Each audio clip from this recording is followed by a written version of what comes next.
Actually, Slow.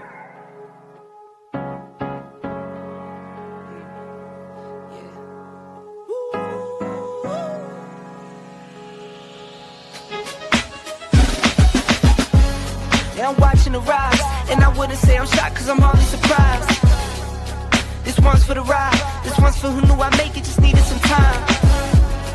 This one's for my wife, could've left 1,000 times just so by my side.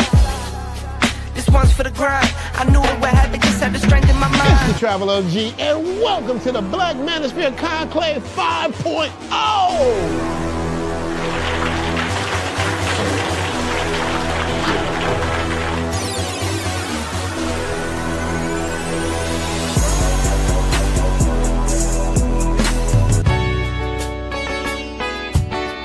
We got started in 2021 in Atlanta, united in the pursuit of excellence in all things. It's been one hell of a ride. Can I tell you what's on my mind? 'Cause I've been thinking about it for quite some time. Hey, can you give me a moment to declare my love? Can I tell you what's on my mind? We're now focusing more on opportunities for men, in particular passport bros. Guys who go abroad, they want to have a different lifestyle, they want to have a different achievement abroad. Oh yeah, there's without a doubt the narrative has changed for us greatly. I just finished speaking and having a chance to tell individuals about how to live the American dream outside of America. And I was here to help so many men when it comes to understanding what they need to do in order to relocate. With the political climate, things that are happening worldwide, guess what? Nobody's coming to save us. So it is indicative that we all bound together, tighten up like a fist, and strike a mighty blow against everything that's fighting to stop us, man. It's nothing but good, positive people, good, positive energy with one goal in mind, and that is to make money, get the hell out the Matrix, and enjoy your life. You dig? So shout out to all of y'all. Theme music! Yo, what's going on, y'all? This is your man Marcus A. Brown, and I'm here to tell y'all that I just got done with my first consultation with the brother Andre of Love Crossing Borders. I just wanted to give him his praises. I need y'all to do two things if you haven't already. If you haven't, subscribe to his YouTube channel, Love Crossing Borders. Also, if you are going to Colombia, if you're thinking of going anywhere, traveling internationally, please consider booking a consultation with the OG Andre of Love Crossing Borders. You will not be disappointed. And y'all, get in tune with him if you haven't already. Tell him MAB sent you. Peace. Where are all the black men? And I'm not talking about the scammers, the drug dealers, the robbers, and the crooks. well, actually,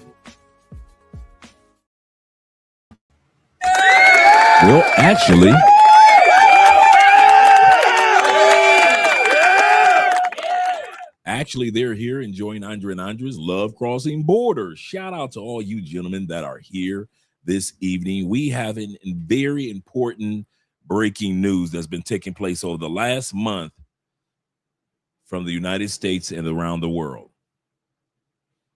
Let's put some music on, by the way, come to think of it. Let's change that. Let's add some music. Non-stop.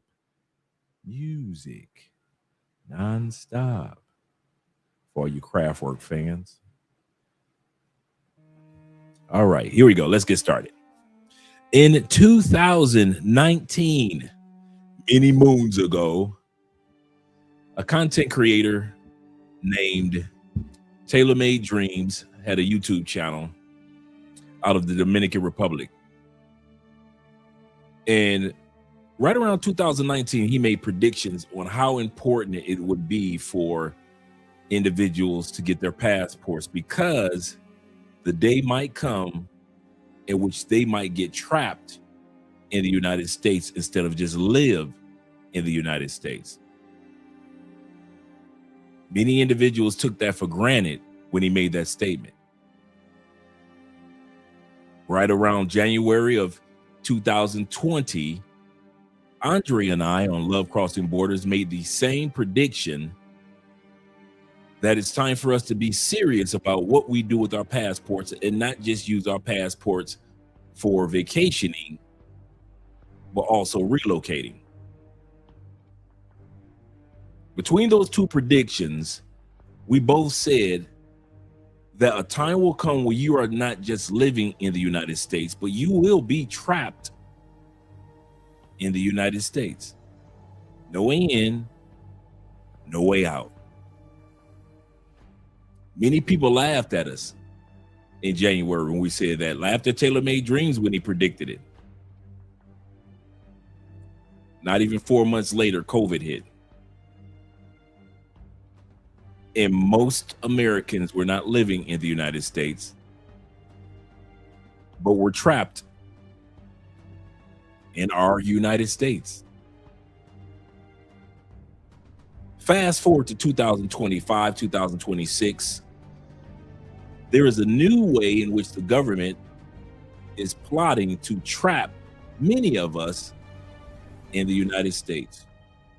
Not another pandemic, not another market crash, such as what crypto is going through, but by playing games and regulating who can get and how you can use your passports. Recent reports show that a lot of Americans now are able to leave America, fly to other countries, and they found out the hard way that their passports were somehow lost or no longer in the system miraculously. Now, these people, some have claimed that, well, maybe those people had filed for it to be lost at one point in time and they didn't realize, well, they found their passport and now they forgot to let the government know, the State Department know that they found their passports. No. These are U.S. citizens in many cases that just got their passports. In one case, he had just got his passport not even a week before his trip. These are not people who forgot that they had claimed their passport missing at one point in time. These are people who had kept up with their passports, no issues, frequent flyers like many of us, and now over the last few months could not fly out the United States because of the fact there's been a claim that their passport was lost. Fortunately, some of these people were able to get it rectified, whether it be the U.S. Embassy or they had to fly all the way back to the States. Either way, this is just the beginning. Just like ICE is just the beginning of the Gestapo taking place in the United States, this is just the beginning. They're just testing, using ICE to see how they can police you. So it is when it comes to your passports. So in tonight's episode, we're letting you guys know, do not take your passport or foreign citizenship for granted. If you're in a position to where you can use Ancestry DNA or Ancestry DNA 123 or whichever one, and you're able to get another passport in a foreign country, even if it's a small African country, take advantage of it. Because the day will come where you wish you had a second passport. But until that day, let's get ready for some intros and some shout outs. Shout out to all you guys that are here thus far. We got 57 in the building. I will not have time to give a shout out to everyone, but I am giving an appreciation to all you guys, ladies, men that are here. Shout out to all you guys that are here. I'll give a shout out to the first few guys that are here.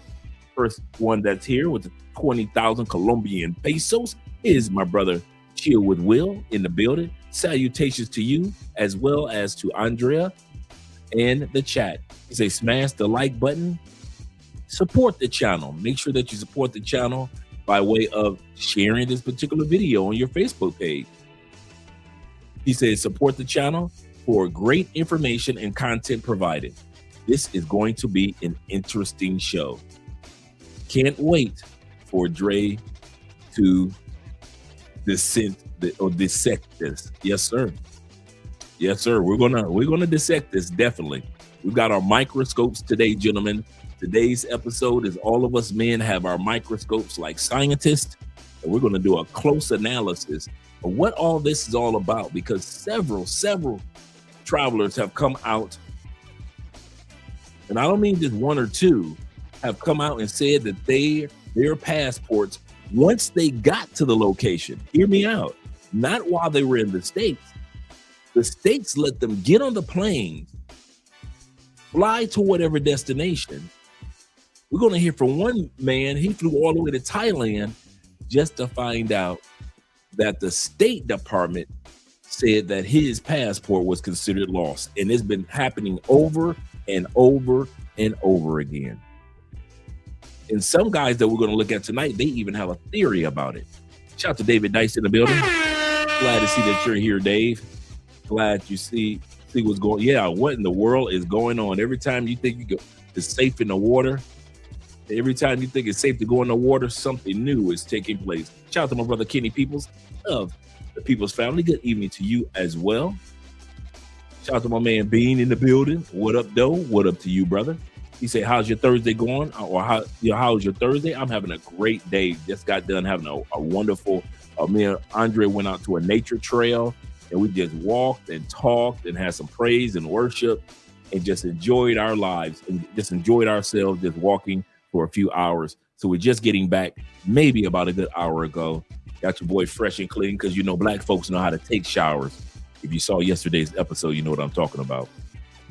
Shout out to my brother Ronan Traver. Ronan, I'm going to be I got the video sent out to you already last night. I hope that you received it. The video that we're talking about, I had already deleted the Anton videos. That's why I didn't see you. Look for WeTransfer.com. That's the email that the video from yesterday came through. WeTransfer.com. You had hit me up like right after, not even a half an hour after I was cleaning out my computer and I deleted all the Anton videos that I had. And I'm going to get that link over to you in regards to the book writing. So shout out to you, brother. And shout out to you enjoying your cafe, your coffee. Shout out to Don, a.k.a. the Don JP in the building. Glad to see that you're here. Let me scroll down a little further. We got the most BK, yes, sir, in the building, along with my man Jay Kaysen. We got 65 in the building. I'm glad that you guys are here. We're about to get started. We're not going to take too much time with the intros, gentlemen, on this particular episode. We're not going to take too long, but we're going to give a few shout outs to you guys that were here earlier. Shout out to Pro Faye being in the building. Greetings to you. Good. He said, good thing I have 2 passport days. Yes, sir.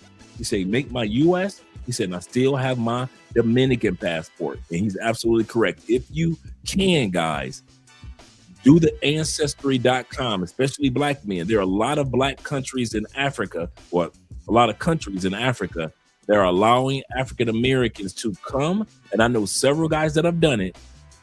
Come to Africa, get your citizenship, get your passport. And these guys didn't have to live in the country in which their ancestry was. They just went there and did everything that they need to do. So there are several countries in Africa, and I actually have it in our book. It's actually in our book, Anywhere is Possible. There is a chapter dedicated to how to get your second passport, and the continent of Africa is one of those locations. So shout out to you guys. Black Chairman is in the building. Glad that you're here, brother. Glad to see you here, as well as Tevin King. Always a supporter and always here.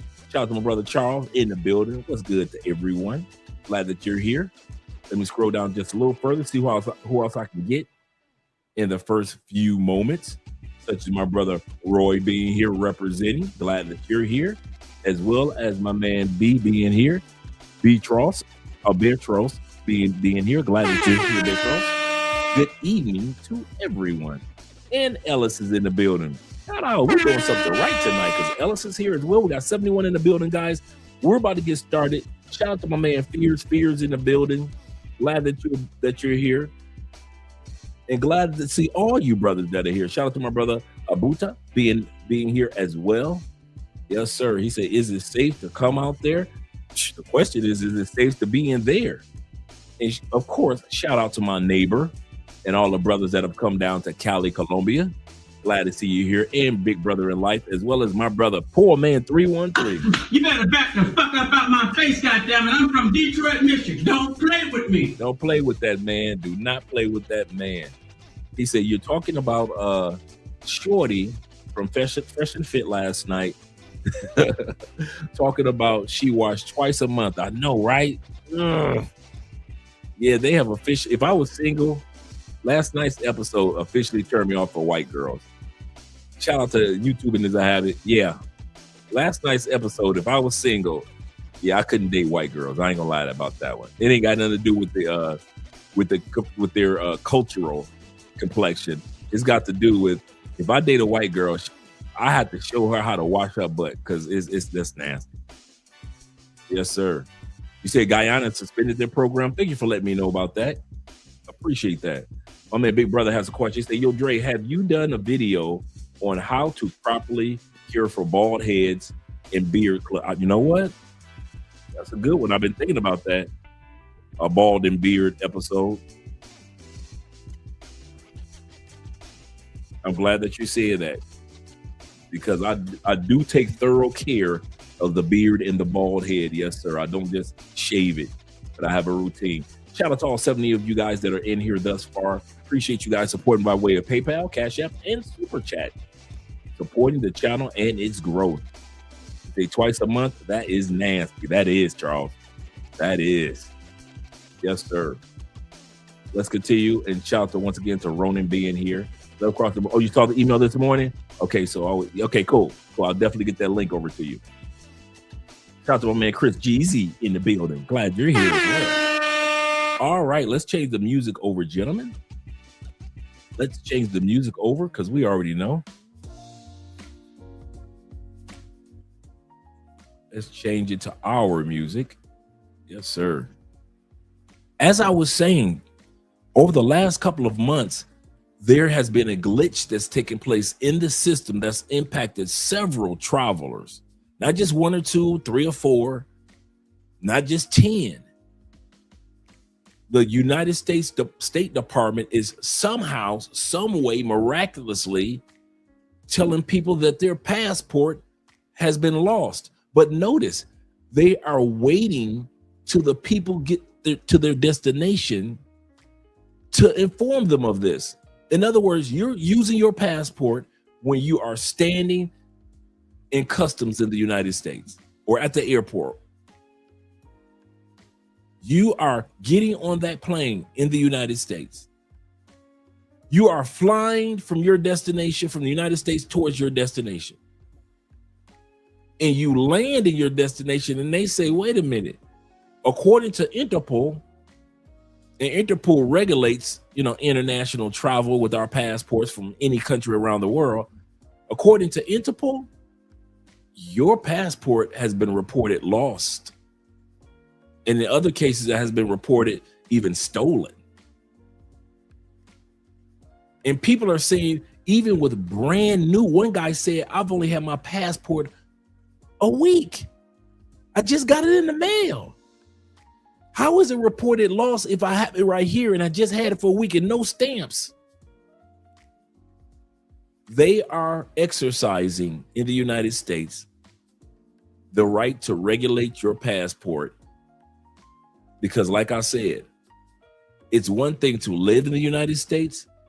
It's another thing in which they plan on many of us being trapped in the United States. And we're going to see tonight some of the policies that are coming down the turnpike through Marco Rubio, Secretary of State, as well as President Trump. So it's not just happenstance that many of these things are taking place. Let's get ready to get started, gentlemen. Let's get ready to get started. Let me pull up this video for us. And let me turn the music down just one more notch and we're good. Attention to all American citizens. If you have any trips coming up where you're going to be flying overseas, out of the country, then this is a video you need to pay very close attention to.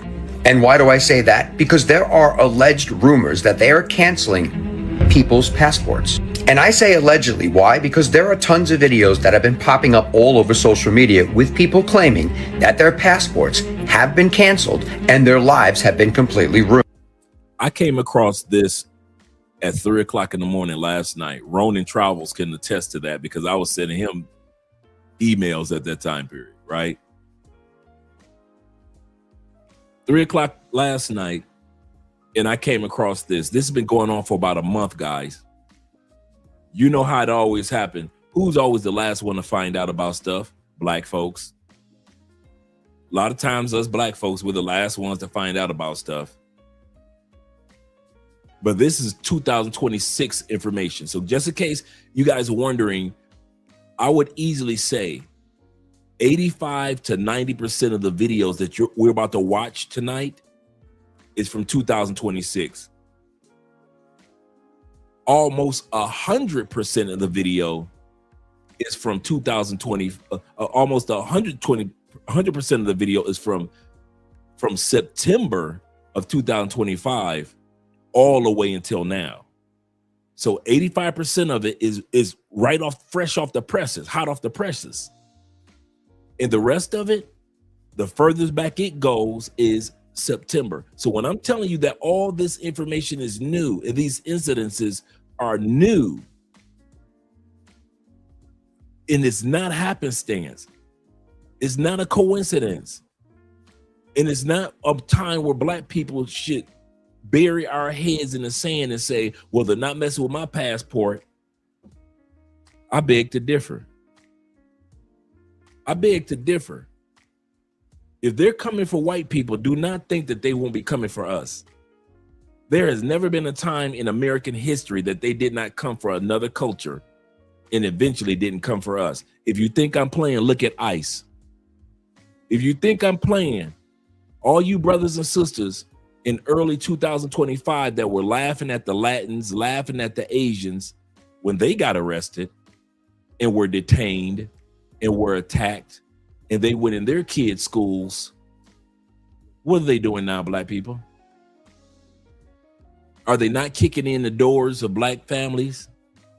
Are they not arresting black citizens now? Are there not lawsuits going out from black people? Even though we may not be out there protesting, doesn't matter. They're coming into our communities now. Have they not sent to Chicago and DC the National Guard to regulate? Have they not done that? So all black people that sit back and think, well, that's going to only happen to white folks.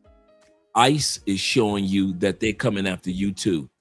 In this scenario that we're going to be looking at, they'll be coming after you. Don't worry about it. Why you think that you are, because of your color, that you are immune to what's taking place. And case in point, this article from the Daily Dot. Check out the caption. Third voided passport video I've seen. Americans are landing abroad only to learn their passports were quietly canceled. And that little joke right underneath there makes a lot of sense. Meanwhile, it's nearly impossible to cancel a gym membership. And to make things even more crazier, all of the videos, if you watch them, they all have the same exact story. They go on vacation, they land in a foreign country, and they're told their passport has been canceled. And they didn't do the canceling. They are being told altogether that the passports were reported stolen, or in a couple of cases, lost. What's not making a lot of sense is when you show up to the airport in the US and you present your passport, they're letting you board. So then what happens once you're in the air? Because when you land, they stop you and flag you and say there's an alert on your passport. So the one thing I can suggest you do is call the National Passport Office and ask them the question, is my passport valid? Has it been reported stolen? Has it been reported flagged? I was deported. Now, before this guy who was the first one to go viral with this, before he speaks, there are people who called the number. I'm going to have the number tonight for you to call for the Passport Information Center. That's with the State Department. Some people saying that they're able to get through, and some people say they haven't been able to get somebody to answer the phone at all. And this guy is going to tell by the end of the video what takes place once you finally, or if you finally get somebody on the phone. From Thailand. And it's because the American system is failing you in a way that you don't even know about.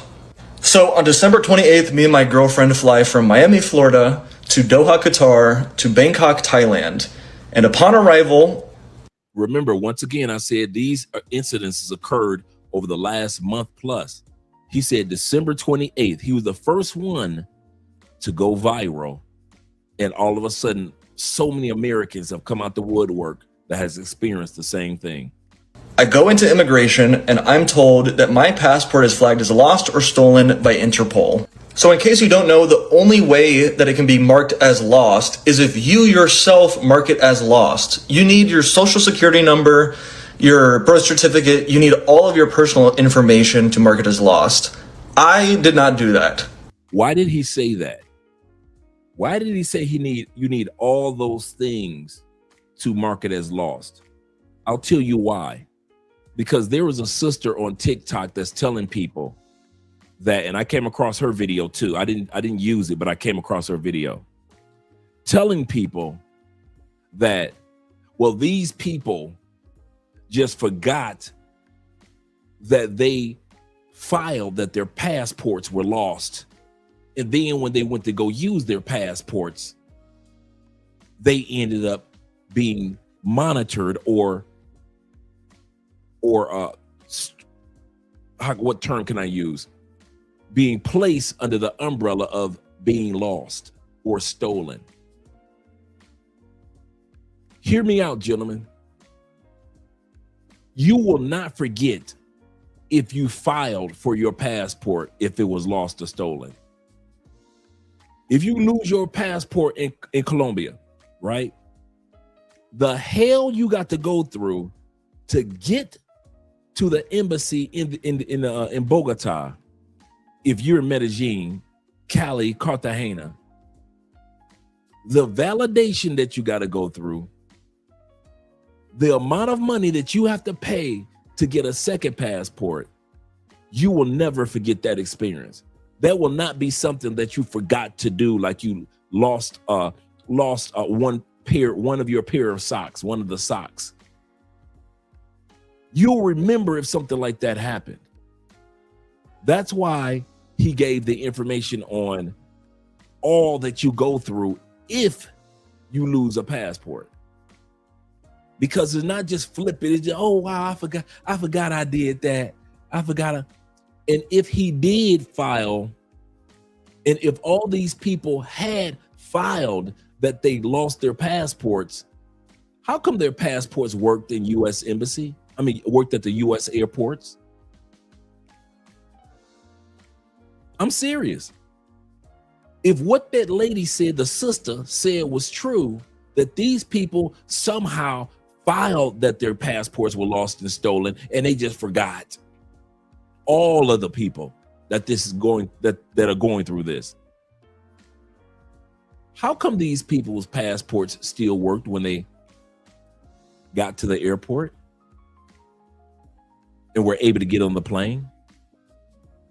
If they were the one that reported stolen. She tried to sell it as if the guys like him reported it as stolen, forgot all these people miraculously found their passports, and every single one of them forgot to let the U.S. State Department know.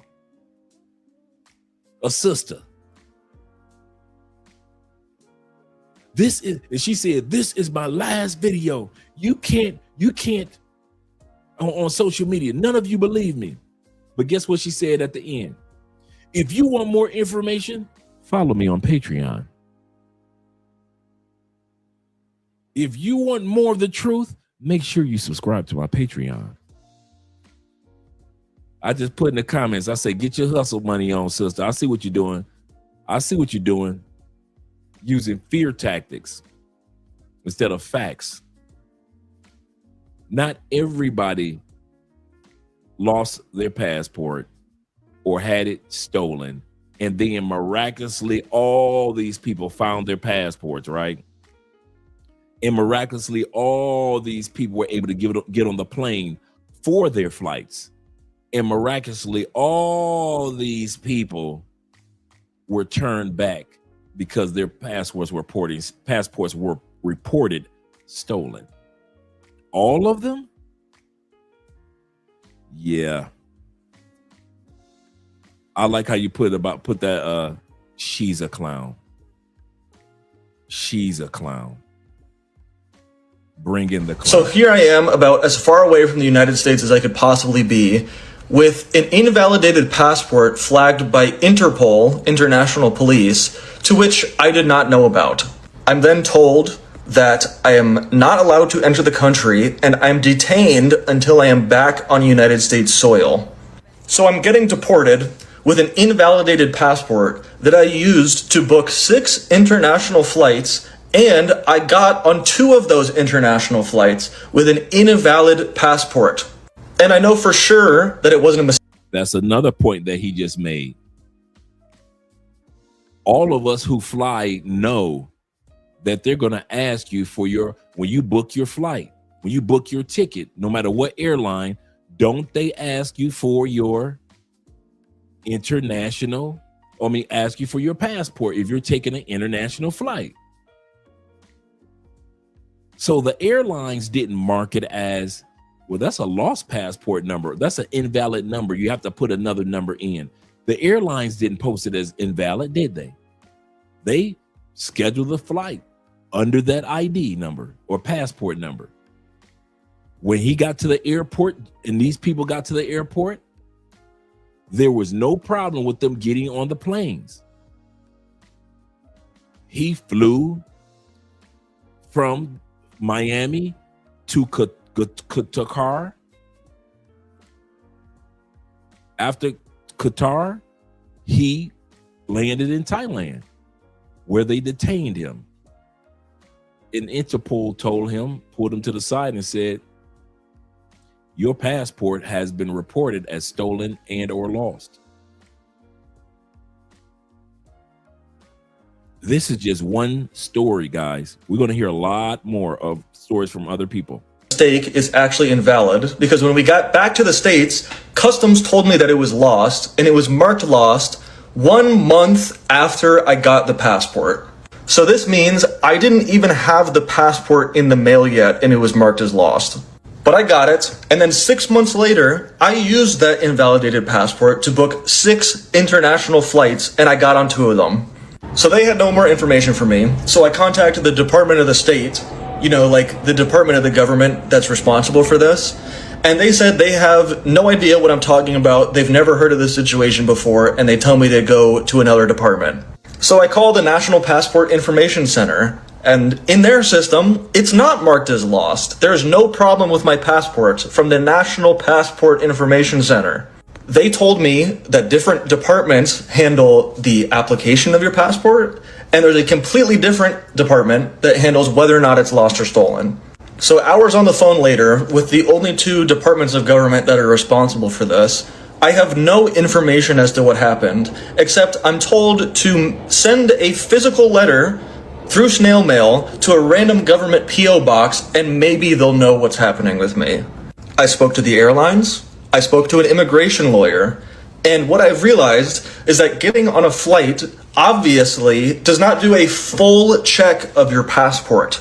Meaning that the only way I could have possibly known that my falsely flagged passport was flagged was to go through international immigration services in a different country. And they let me get on 24 hours of flights to be as far away from home as I possibly could be to find this out. I land in Rome. They tell me that there's an Interpol alert on my passport. They say that it was reported lost or stolen. Now, I'm a frequent traveler. I showed them other proof of my identity. I had my passport card. I had my license. I showed them literally everything I had. My birth certificate, I keep that on me.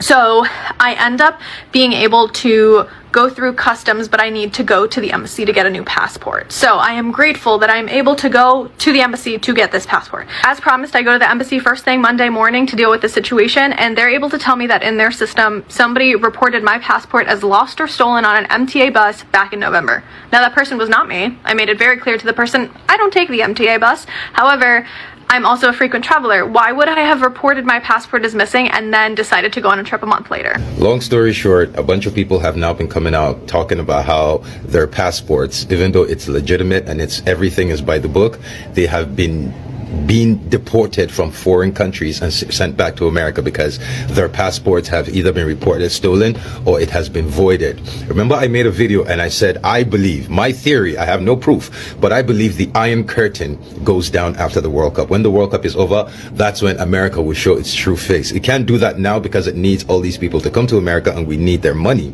So it's either the World Cup this year or the Olympics next year, but one of the two, the Iron Curtain is coming down. And once it comes down, you will find out that wall in Mexico was never to stop the Mexicans from coming in. It was always to stop Americans from leaving. Don't forget. I said this the last 2 years, that wall was not for the Mexicans and for foreigners. I've been saying that for 2 years. I didn't know this brother was going to say this. This is exactly what I've said for 2 years. That wall, all of us Americans that actually have the audacity to think that wall was for Mexicans. What makes you think? Okay, how do most Mexicans get into the United States? How do they get their drugs into the United States? Overground or underground? Overground or underground?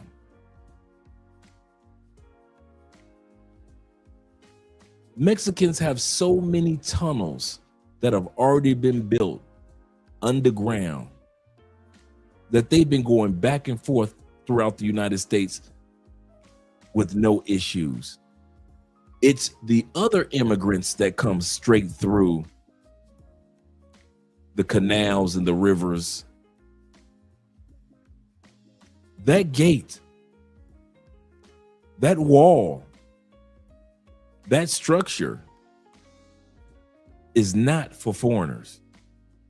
I don't know why y'all keep thinking that structure is for foreigners. That structure is to keep you locals in control. And if you think I'm joking, the day will come where you will not be able to leave when you want to. And there will be a wall that exists. And I'm not fear mongering. This episode is not fear mongering. It's about facts. You know, I'm not a fear monger type of dude. I do bring facts. And the fact of the matter is, I've said this for years, the last couple of years, that wall was never meant to keep foreigners out. That wall was meant to imprison you. And until you come to the reality of that, it was meant to, yes, I'm going to put it like this. That wall was meant to imprison your favorite sports teams, your next door neighbor, your mother, your grandmother, you, your coworker, your doctor, and your dentist, the dude that's working construction, the guy that's a bus driver, and the guy that's a truck driver. That wall and more walls are going to be built to keep you guys in. Whether they be walls of policies or whether they're literal walls. So stop thinking that what they put on the news is what you're supposed to believe. I believe that. I kid you not. I was the same way. I believed everything that they put on the news when they talked about another country. I wasn't in the military. You military guys, you got a ups on us. You know the difference between one country and another country. Us mere mortals, we don't know that. And so at the end of the day, a lot of you guys, and I mean a lot of you guys, are going to come to the reality that what I'm saying and what Taylor Made Dreams and all these other content creators, like the Nomad Capitalist is saying, You laugh and mock us right now because you don't see it. How do you cook lobster, crabs, a frog? You put them in warm water, right? Even cool water. They're not going to jump out, are they? What do? You let the heat turn up slowly but surely. In the United States is going from a melting pot to a melting pot. And a lot of people are going to be melted inside of it. I love my country. I believe great things have come because of our country. But I'm not stupid about my country. Just like many of us love our woman, but we still know the flaws of our woman, yet we still love her, right? Same principle. Same principle. My man Will said, you need specific information to cancel a passport. Absolutely correct. And these people didn't even have that information. So there is no way in the world they were the ones that actually did it. Let's continue on, gentlemen.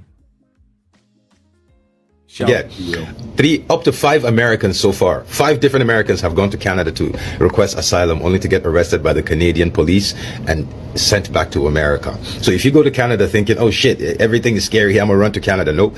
Canadians will arrest you and send you the fuck back. You did not go to Canada for asylum. You know what country just opened up asylum for major countries? I just came across it last night too.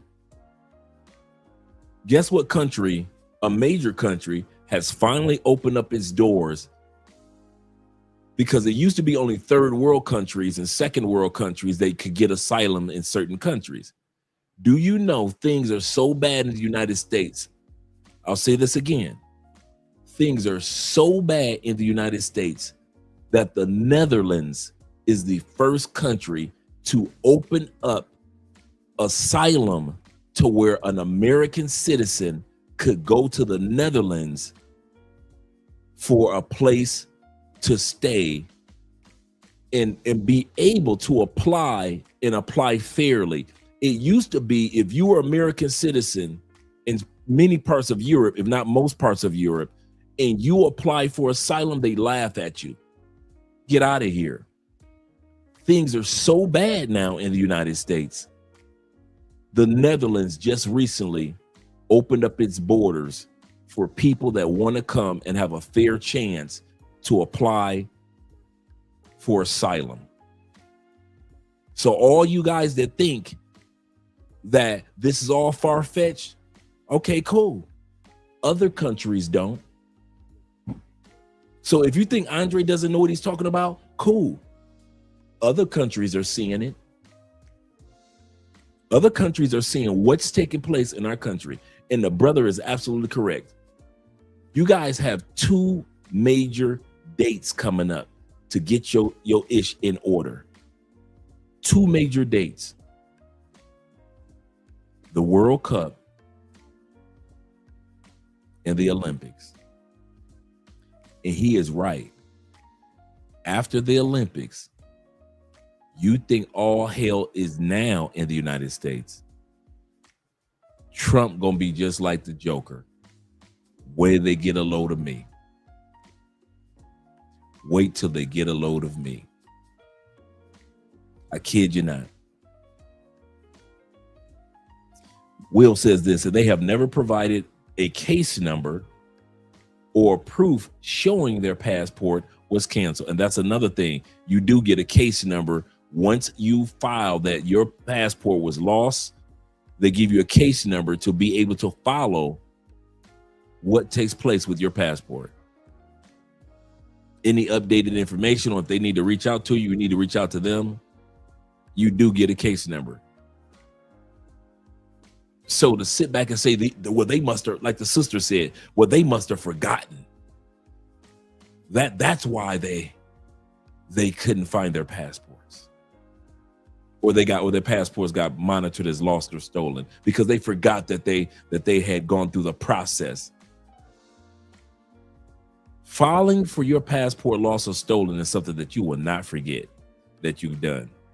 Take it from me. I know I'm dealing with Ace Live. Shout out to Ace Live.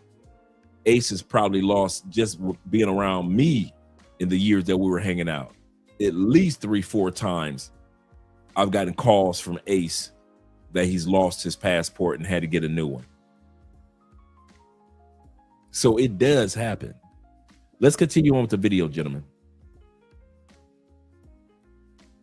Y'all don't understand what's going on. This is the time for second passports. By the way, black people, actually, there's no war in Boston. Say black people, don't worry about it. Black man, go do you. Go get those jeans. Go figure out which girl's gonna be your baby mama. Black girls, don't worry about it. Black man ain't shit. Go get you a white man, pasta lobster. Get that vacation. Everything is all copacetic, baby. He made a great point. While we're being distracted by the social media back and forth bantering, they are making plans. He said, I work at the U.S. Embassy in Iraq and Afghanistan. Shout out to you, brother.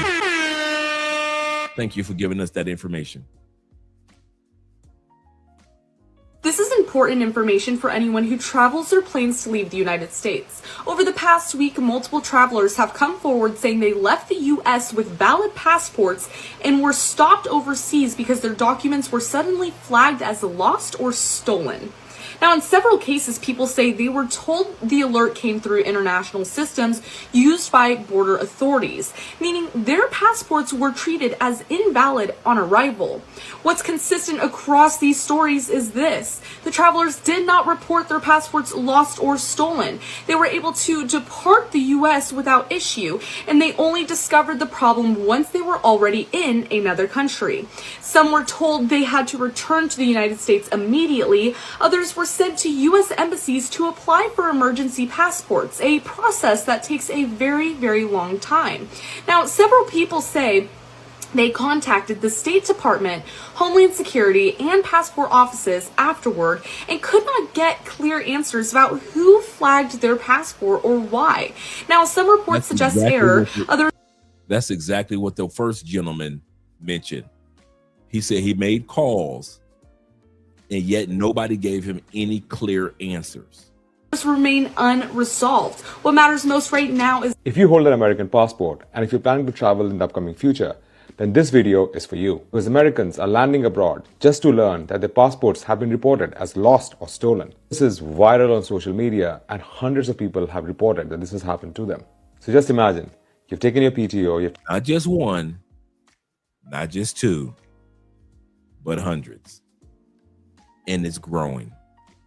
Taken your vacation and you land in that country just to be told that you can't enter because your passport is being shown as lost or stolen. Now, in many cases, people have been sent back to their country, which is the US, or if there is a US embassy in that particular country, then people have been sent to that US embassy to get an emergency passport. And the worst part is that in many cases, when these people go to the embassy, they are told that the passport is completely valid, which means the data in the Interpol and the data in the American database for passports. Fears. We're going to answer this question tonight. Is there any way to check before you leave? We're going to hear two answers to this question tonight. Is not syncing. So here's what you need to do before you make that foreign travel. Before leaving, call NPIC or National Passport Information Center and request them to check if your passport. He said before you leave, reach out to the National Passport Information Center. During this particular live stream, the phone number is going to come up several times. So be ready. You know me, pen in hand. Is active or not. This will give you a peace of mind that there is no fraud or forgery going on. Second is carry a secondary ID just in case your passport is reported as lost or stolen. You can prove your identification through the secondary ID. This can be a state issued ID or your driving license. So make sure to take these steps before you travel abroad, just in case the inevitable happens. Is it possible the system has been compromised or hacked? I doubt it. I believe that this is okay. Before in business, you create a prototype of the product that you want to sell, right? In the movies, when they're about to come out with a particular scene or a particular movie, they normally have a viewing, correct? Meaning a small pool of people in a theater or in a location, and they watch the viewing of that particular scene or that particular movie to see if is it going to work, if it's going to work or not. Small. Right now, if you guys think ICE, for example, is the big boys of what's taking place, ICE is just the forerunners. ICE is just the forerunners for what they're going to do with the National Guards in a lot of states and a lot of cities. ICE is just the forerunners to get you accustomed to a policed country, to get you accustomed to being policed. Same thing is going to be that's taking place with passports. This is just an introduction to see how we respond, we react, and then they can adjust and tweak before they really implement what they want to implement. And we're going to talk about some of the policies in this video. So no, I don't believe it was compromised at all. I believe that this is a slow rolling game plan. As I mentioned a moment ago, how do you cook a lobster, a live lobster? How do you cook your crabs? You guys from Florida, Louisiana, Alabama, you know we love us some good old fashioned crab. You DC boys, Baltimore boys, Maryland, you DMV, you know exactly how we love some crabs. If anybody know how to cook them, we do, right? Do we let the water get boiling hot before we put the crab off in there? No. We let that crab, we let those crabs or that lobster slow cook. Put them in there and let that water heat up. So it is with what they plan on doing with many of us. I'm gonna tell y'all something. This has put a spark up under my tail to go ahead and I'm officially today. I didn't even realize it. Today is the official day that I am able to get my Colombian citizenship. It's been 2 years today. Now I can start the process of applying for my citizenship, taking the exam, get my Espanol on track even more.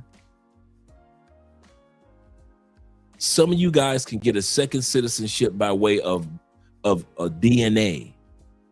I don't care if it's the smallest country in Africa, if they are offering it to you, and if your DNA matches that particular country's DNA, and they say, come on through with your ancestry, 1, 2, 3, we accept that.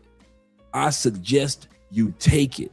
Do not get stuck with one passport. Those days are over. The Nomad Capitalist YouTube channel has been telling rich men this forever. Forever. So I'm taking my opportunity to have a second passport and a second citizenship serious, because I can't trust my U.S. citizenship like I once could. I don't know you don't know what direction it's going now. And you live there. You live there full time, and you don't know what they got coming around the turnpike or coming down the turnpike. That's how unstable the scenario is, the situation is. We've never lived through something like this.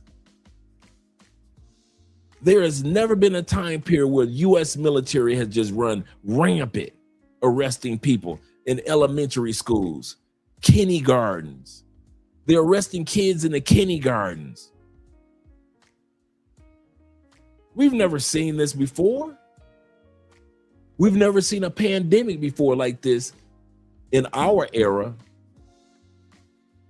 Now, there have been pandemics in the history of the United States, but not in our era.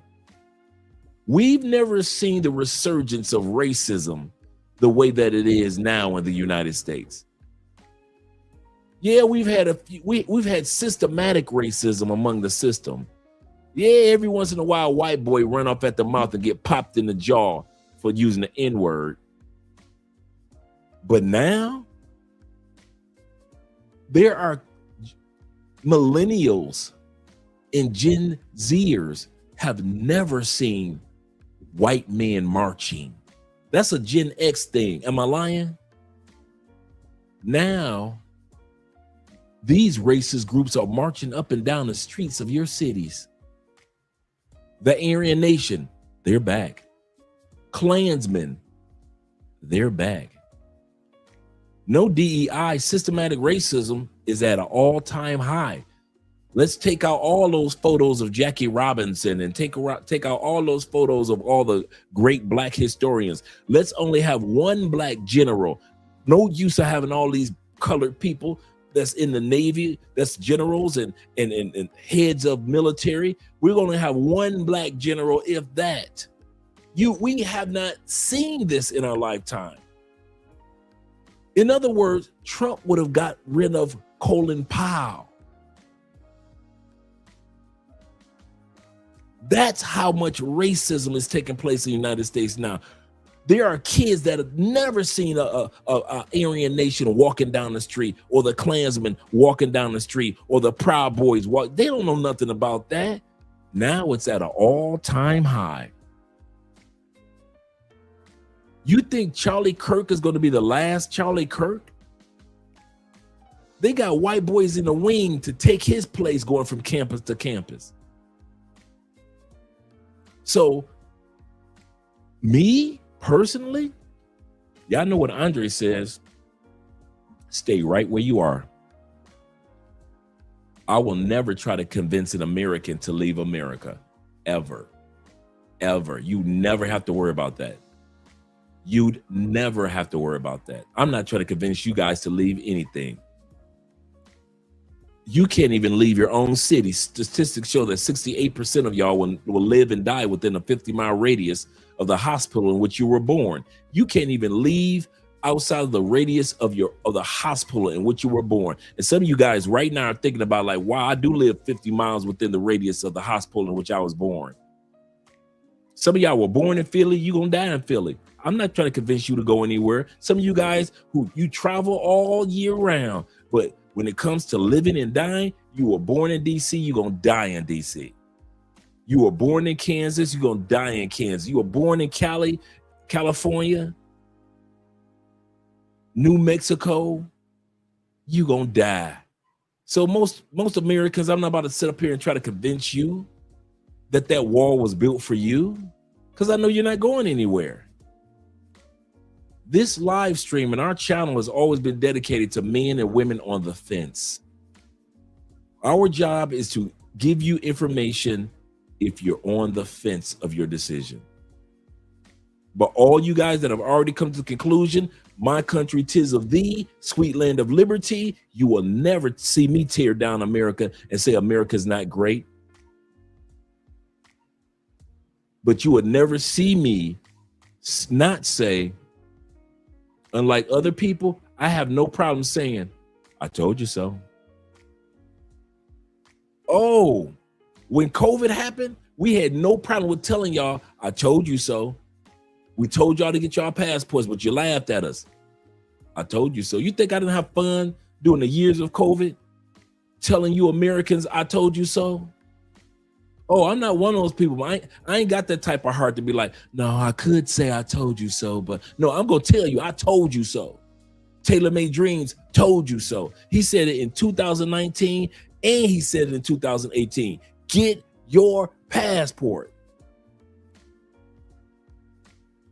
Y'all laughed at him.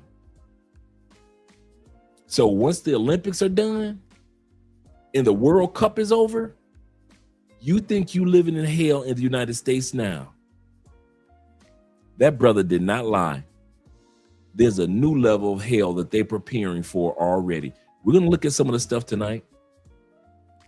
And like I said, this is not a fear-mongering moment. It's not to sit back and have you shaking in your boots. It's to sit back and just inform you. I'm not trying to wake you up or anything. He's woke. No. Like I said, my job is to convince most of y'all to keep your ass right there so the U.S. dollar can stay strong and I can get me, T-Mac, and all these other brothers, and Will, and all the rest of us, Jay Clyde, can get all Richie Mac can get all these tax breaks because we are outside the United States. Ain't nobody trying to sit back and convince y'all of convince you guys of relocating. If you think that I'm trying to sit up here and convince you to get a passport and relocate, nope. My job is to convince most of you Americans, keep your happy tail there because you ain't going nowhere. Keep on paying them high taxes for that high unhealthy food and that high unhealthy water. Keep on paying those gas prices. Keep your mouth shut and just visit countries every once in a while. But don't you ever leave. That's my job. You ain't gonna never worry about me telling you, get out of America, get to the chopper. Not me. I want you to keep your ass right where you are. Since Americans think they know everything, stay right there. Don't you move. You will never see me be dumb enough to tell you, leave America. There is other not me. Not me ever. Keep your ass right there. Stay right there. Since you know everything and you in America's still so great, and it used to be like it was in the 70s and parts of the 80s and the dot-com boom of the 90s. Since you think America is about to be great again, keep your ass right there. Wear your red hat. Go ahead and suck the toes of President Trump, and don't you go nowhere. And I'm gonna watch this show with popcorn in my hand. You better believe that one. Let's continue on, gentlemen. If you're an American and you have an international trip coming up, you need to see this because supposedly, allegedly, they are canceling people's passports. And this is one of those things that can ruin your life in real time. There are people that have went on vacation, landed in another country, got off the plane, and then were told their passports were canceled. Not by them. They didn't report it. They didn't lose it. They were told it was marked as lost or stolen. Now, mind you, when you check into the airport in the United States, they're letting you check in. They're letting you get on these international flights. Everything is fine. Mind you, when you land in another country, they're saying that it's an alert on your passport. Now, if you go down the rabbit hole of passport not lost or stolen TikTok, you will see that there are numerous people saying this. So why are people's passports being reported stolen? A man said that he was deported from Thailand. A woman said that she went to Rome and almost couldn't get back to the United States. If she didn't have all of her information, birth certificate, ID, passport, social security card, she would have been a Rome citizen. Now you gotta ask yourself, why are they randomly canceling people's passports? Now you gotta remember this. A lot of people said that they wanted to leave the. Now, of course, we know he's kind of excited in his statement. Of course, if she gets stranded in Rome, and we just saw her story, if she couldn't get a passport, she would have been detained and would have been sent to the U.S. Embassy and would have gotten a passport. Now, those of us who travel know better, but I understand where he's coming from with the severity of the moment. But no, if you get trapped in a country, that doesn't mean that you're going to become a citizen of that country. United States because of things that's going on. They are willing to move out of the United States where they were born and raised because all of these things are going on. I need you to keep that in mind. And now randomly, they're canceling people's passports. Also, people are saying that they've been detained, sent straight back, or forced to rush to the U.S. Embassy to drop off $300 for an emergency passport on the spot. That's panic money. Right now, there's only one thing that you can actually do. He made a great point. That's why I put his video up here. Panic money. panic money. There are guys like Will that travel and make sure that they're economically prepared in case they need to use panic money. Guys like T-Mac, guys like Jay Clyde, Jay Fleming, Kings and Dreams, and all you guys that travel. Shout out to you guys. Most of you guys have enough sense to have panic money. Whether you've always had it or you just have enough put to the side that just in case anything happens, you've got panic money. That extra $500 to $1,000 that in your wallet, you always keep a USD $100 bill, because the US dollar in most countries can be transferred over into that country's currency just in case you need it. And something happens with your cards. Panic money. A panic credit card, that card that you don't use, you don't touch. But if anything ever happens overseas to those other cards, you've got panic money. Most people don't think like that. Most people have enough money for the fun and festivities of their trips, but very few are wise enough to think that just in case something happens, I've got extra. I got that USD $100 in my wallet. Like right now, you think I'm kidding? Okay. If I reached into my wallet, there is a USD $50 bill. Right? If anything happens, and I usually keep 100 in here. If anything happens to where I lose my card or a situation happen, I've got at least this. Not now. I live here, but I'm using an example of, let's say I didn't live here. Have $100, no matter what country you go to. I don't care if it's 200 USD. Always have, because USD is the one currency, for the most part, that you can go and spend or go to the airport or the money exchange, the local money exchange, and exchange it for that country's currency until you get another card or until you leave the country, whatever it may be. But you should have at least $100 emergency cash. Like I said, I have my other 50, but I put it in the safe. So I decided to just keep a $50 in this wallet. Panic money. Just in case something happens to your card. Yeah. Even better, have seed phrases. Absolutely correct. Absolutely correct. He said, if you don't have at least $5,000 when you're traveling, stay home. That's just me. I gotta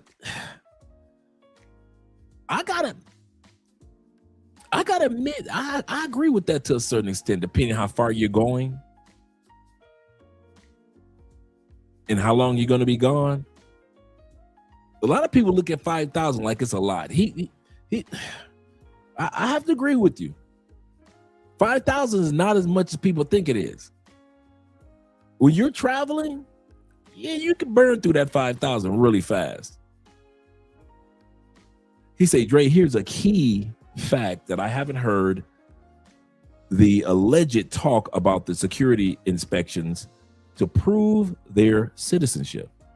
The U.S. will have you call your job. That's a good point. Call your job, close family members, and verifying bank accounts. And once again, Will, shout out to Will with the super chat. Will worked for the U.S. Embassy. So this is a great episode to have you, Will, T-Mac, and other guys in the comments. Right, that's what I meant. It depends on how long you're staying. Absolutely correct. Absolutely correct, Mr. Harris. He said, if you don't have 5,000 in your account, you have a bigger problem than traveling, huh? Let's go back to the video, guys. Absolutely correct. Call the National Passport Information Center. Have your passport with you. Tell them you're calling to confirm whether your passport is valid or flagged or lost or stolen. This is where we're at right now. So if you're traveling, please don't ignore this. I'm out. This is pretty big news in the travel world this week, so let me fill you in and give you my take. There have been 5 TikTok videos I've seen of people coming forward saying that they traveled outside of the United States and were stopped by Interpol, the international police, because their passports had been marked as stolen and therefore were invalid. They had to either return home or go to the embassy and get an emergency passport that day. But every single one of these people is saying, I have my passport, I've used it, I didn't mark it stolen. A guy who went to Thailand and had this happen to him said that he called the Department of State, called Homeland Security, the U.S. Passport Office. No one had any information, but from a TikTok comment, he was able to find out that his local passport office had been the one to mark it as stolen. And we don't know why yet. It's like happening this week. I'm seeing all these stories come out. I've seen a few reports say that it's clerical error. My take, my belief is that it is AI. I think that more companies and even the U.S. federal agencies, which is insane, are using AI to do some of these things. And I think it's AI marking people's passports as invalid or stolen. And if you're wondering if you can check if your passport's valid before one of your upcoming trips, unfortunately, you cannot. The only way you'll find out is by traveling outside the country, which is... Now, the first brother just said, call the Passport Information Center. You're going to hear that a lot. This sister says you won't be able to find out. Remember Fears asked that question earlier, can we find out before we leave? We're going to find out which person is correct. Can we call the Passport Information Center? Or you won't find out. And it's impossible to find out until you leave. We're going to have the answer to that question toward the end of the video. Promise you. When you perhaps least want to find that out. That's all the information I have. If it happens to you, all I can say is that you should know the process for getting an emergency passport from a nearby embassy. Look up the information before your trip and hope it doesn't happen to you. I hope it doesn't happen to more people. If you thought that blew your mind, listen to this girl. Completely wiped out of the passport database. They don't even know who she is. This video is not super fun to make. However, I was encouraged to make it by the office of my congressional representative, which is a crazy thing to say out loud. Someone or something in... So a lot of people are reaching out to Congress now. This young lady says she was encouraged by the congressional representative. Another young man is going to talk about that he's reached out to the senators and congressmen as well. And they told him to do certain things. So we're going to hear a lot of stuff like this throughout the night. And yes, this young lady was completely wiped out. The one that's on the screen now, she was completely wiped out of the passport database. Not lost, not stolen, wiped away. Will says this, and shout out to International Quiet Storm here, as well as Theo. He said, most countries won't let you use currency. They require you to use a valid credit card. Even if you have cash, it's better than it's better to have a good credit card, and that's what we do. Will, absolutely correct. We have an emergency credit card as well as the cash, so that you can get a credit card. It's good that my bad. It's good. It's better to have good credit so you can get a credit card. This is for return purposes. Absolutely correct. And that's a good point. Not a card that this is going to be your card to have fun with. This is not your party card. This is the card that just in case something happens and you need to get back home, or you need to get you some meals because you lost your credit cards and you have your emergency card put to the side. That's what this card is for until you get home. Theo says, this is why I travel with a copy of my birth certificate. That's what one young lady said. U.S. cash. Then you can reapply as necessary. And T-Mac says this. It's too late for me to maintain privacy. Once you have held a Department of Defense security clearance, They know everything. Even foreign countries would know that something was different. Absolutely correct. Absolutely correct. Let's continue on and hear this woman's story. The Trump administration wiped my existence from the U.S. passport database. Let me explain. On December 19th, 2025, I received a notice at 2:17 in the morning, local time here in Los Angeles, that my access to the Global Entry Traveler Program had been revoked. And the reason for my revocation was that I no longer met the requirements for the Global Entry Program. Now, the requirements are not having been charged with a felony, check, never been charged with a felony, having valid identification and documents, check, I have valid documents, my passport was not expired.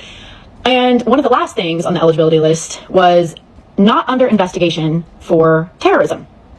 Well, that exact day, Pam Bondi sent a letter to the FBI requesting that pro-trans activists be labeled as domestic terrorists. I'm shaking. So, as many of you guys know, I am a pro-trans activist. I have worked with the ACLU during the U.S. versus Scrimeti case. I have a trans partner. I have a trans sister. I'm very blessed to have many trans friends, and I have worked as a healthcare provider providing gender-affirming care for trans youth. And needless to say, I freaked the fuck out. I did also contact friends of mine who are attorneys and friends of mine who work in the federal government, and I was told there is a chance that this could have just been a clerical error. And so for the sake of my mental health, I just went with that. And they told me to go ahead and apply to renew my passport online and see what happens next. So last week, I did just that, and I applied on the U.S. passport website to renew my passport online as it expires this coming year. I was then told that no one with my identity was found anywhere in the U.S. passport system. At this point, I got in contact with my congressional representative and his office, and was told by one of the field staff here in Los Angeles that this specific notice was unusual and that there had been a record of clerical errors where people had been removed from the passport system because their passport was incorrectly marked lost or stolen. So before she goes any further, so she's saying that she's not a rare case. She's not the only one. She's saying that this has happened with others, and the government says that it's just clerical errors. Now, no system is perfect, so we know that errors take place. Let's not be foolish and say that we don't understand that this could occur under a clerical error. Here's the problem, though. The problem still remains that it's happening to too many people under this administration suddenly. If it were the first Trump administration, and we would have noticed this as travelers, we of all people would have noticed this during the first Trump administration. We would have noticed that if this was taking place during the 2 terms of the Biden administration, we who are travelers, we would have noticed if these type of glitches in masses would have been taking place. Well, during the Biden administration, nobody was really traveling because of the pandemic. And then when we could travel, we would have still noticed if it was taking place in masses. It's not a coincidence that all of this Gestapo behavior is taking place, and now it's happening with people's passports. It's not a clinical error. It's not a glitch. Now, I could say allegedly, of course, but we know our country. I'll say this again to my fellow Americans. We could play stupid all we want. We could play dumb. We could play naive. We could play like, hey, you don't know what you're talking about. Hey, it's only something that happens periodically. We can pretend. But the one thing that we do know is our country. And we know how conniving, how slick, how twisted, how evil, how demonstrative our governments from the citywide to the grassroots, all the way to our federal government. We know our Supreme Court. We know how grimy our congressmen are. We know how shisty each one of our presidents have been. We know that there are times when they ask our men of the military to do things that are against their moral standards.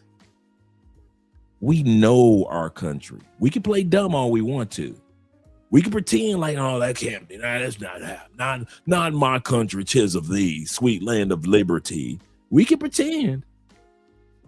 But the one thing I know about Americans, we may be dumb about a lot of stuff, but we are not dumb when it comes to how our country is. Let's continue on with the video. And Will says this. Will says, if you don't have money for deportation, the U.S. will give you a ticket. And this is true. At the U.S. Embassy, you'll have to pay the money back or you can't use your passport. This is one of the things that I did a video on this years ago, and I did it again. And I need to do an updated version for 2026. What are the 7 things that can keep you from getting or using your passport? One of the things that can hold you back from getting or using a passport is what Will is mentioning right now. If you don't have money for deportation, the U.S., meaning the U.S. Embassy in whatever country you're in, will get you a ticket and collect from your taxes if you don't pay by a specific date. Absolutely correct. You will owe that money back for flight and or the cost of that passport, that new passport. If you don't pay, you will be flagged from getting a new passport. He's 1000% correct. For guys that don't know, if you lose your passport and you don't have the money to just pay for it right there, and you don't have the money for that flight, no problem. The U.S. Embassy will pay for it, but you will be paying that money back. That is absolutely correct. Let's go back to the video, gentlemen. A lot of guys don't know that, Will. Now, if that doesn't make you go, what, how, who, I don't know what will. If it gets to a point you don't like what's going on here and you're vocal about what you don't like about what's going on here, they will make it where you can't even leave and you will have to deal with what's going on here. I'm saying, people, it's getting a little frustrating that people won't look at the bigger picture. This is why I say, do not travel unless you have an abundance of money. And when I say travel, I'm talking about out of this country. There are so many stories of people, and America screwing them, don't get me wrong, but I'm telling you how to take care of you. There's so many people talking about, I went abroad, I went here, I went there, and I found out that America canceled my passport, or it was reported lost or stolen, and and it's a clerical error from America, right? And then they have to go to the embassy and they're like calling people for money because it costs like $300 to $500 to get whatever right to get back home. That, oh my God, what a night. I would be shaking with anxiety. My worst fear is going to another country to visit, have a good time, and being stuck, being detained by some. Oh my God. But listen, if it can all be cleared up for $500, oh my God, bro, take what you need, right? I remember making a video about how y'all romanticize going and staying at hostels and traveling the cheapest way possible and doing this and that, backpacking across countries where you don't know their language, all for the sake of saying you traveled somewhere and had an experience. And people were like, well, if you got to do it like that, you got to do it like that. All I was ever saying is get your money right before you leave home. Right? Don't go over there being an ugly American, right? There's some shit you got to get together before you leave this beautiful country. And that's one of them. Yo, if you don't have all the money you need to take the trips, have the stays and spend what you need to spend to get through, and a little reserve and some savings just in case you have an emergency and all that, don't leave the country. Correct. Go to Vegas. He's 1000% correct. We were just talking about that, gentlemen. Just to reiterate, you need to have that panic money. You need to have that money put. There's no way in the world you should be going to the U.S. Embassy and hoping the embassy give you a free passport and a free flight home. And then you have to get back to the States. And just like Will said, You're going to have to pay it or pay out of your taxes, or you can't even use that new passport that they gave you once you get back home. You should be at the embassy saying, I lost my passport. How much is new to get a new one? Okay, I got the money for it. No problem. Always have an extra emergency credit card, guys. You can have $1 million in your credit card, right? Or your own, not $1 million on your credit card, but $1 million in your bank account. If something happens to your wallet, doesn't matter how much money you got in your bank account, does it? But if you have that spare credit card separate from your wallet, you left it at the Airbnb, you didn't take it to the club with you.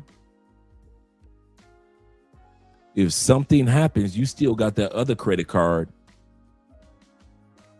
for panic money or credit cards until you get back home. Shout out to you guys being here. And my brother, Top Notch Rocker in the building, says this. He said, greetings, Dre. He said, Philly Dime got robbed. I noticed that you said that in Vietnam. I need to go ahead and reach out to Philly, man. We haven't talked in a couple of years, but I'm going to go ahead and reach out to him tonight and find out how's he doing, what's going on in Vietnam, because a lot of people are going to Vietnam now. So we'll find out. My brother Kang in the building. Shout out to you. Kang said, your money shouldn't be funny.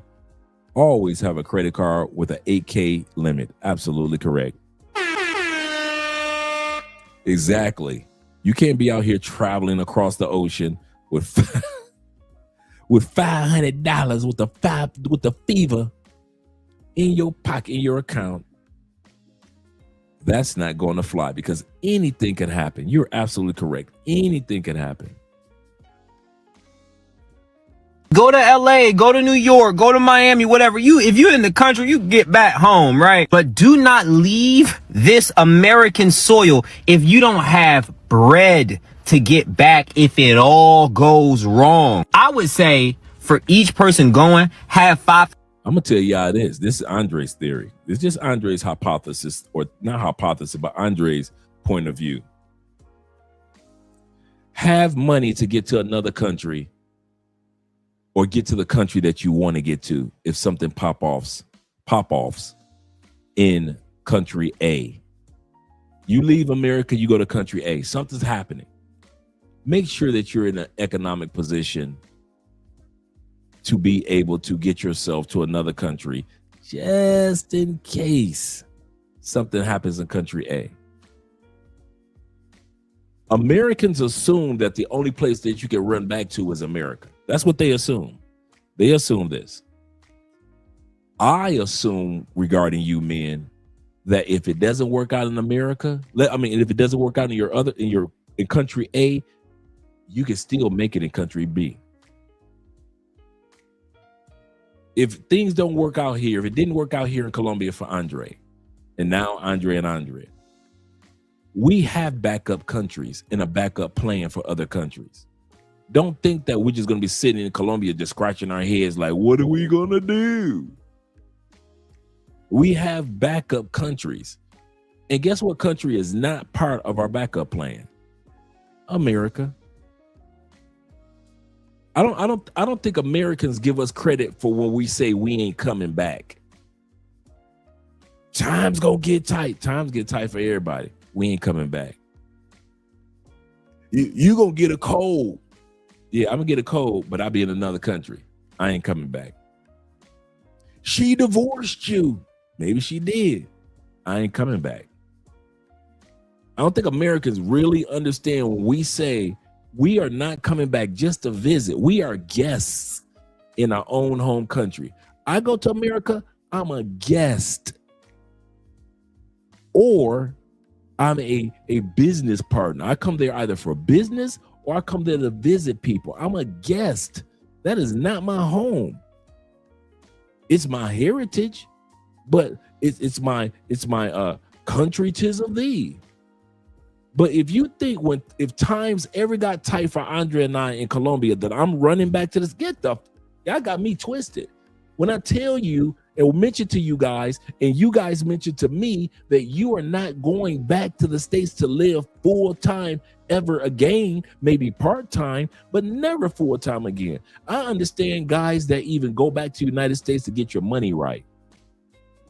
Let's say something happens and you need to go back to get your money right.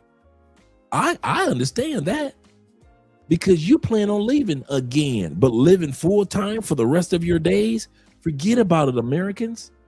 Stop looking at us as if when times get tight, you'll be back. No, if you see me back, dude, times must have really got bad in all the other countries. There are a lot of us that aren't coming back. Get used to it. There are over 10, almost 11 million people that have left the United States that aren't coming back. I'm in so many Reddit WhatsApp groups. Reddit expat groups on Reddit. These people have been, I thought my little mere decade being gone outside the United States was something, right? Man, I've been in these Reddit groups. These people been gone for 35 years, 42 years, 37 years. I'm like, yeah, let me ask questions. Because these people have been gone for quite a while and enjoying their best life. Enjoying their best life. Kid you not. There are people that have not gone back. That's one of the reasons I love watching the nomad capitalist, the YouTuber, the white guy with the glasses. He ain't going back. My brother from down under, them Australian brothers are in the building. Shout out to you, brother. He said, I had a hiccup in South Africa last year. I had to catch an early flight the next morning. I had to pay for hotel stay. Good thing I had panic money. It's amazing that you were mentioned. I'm going to bring up our story.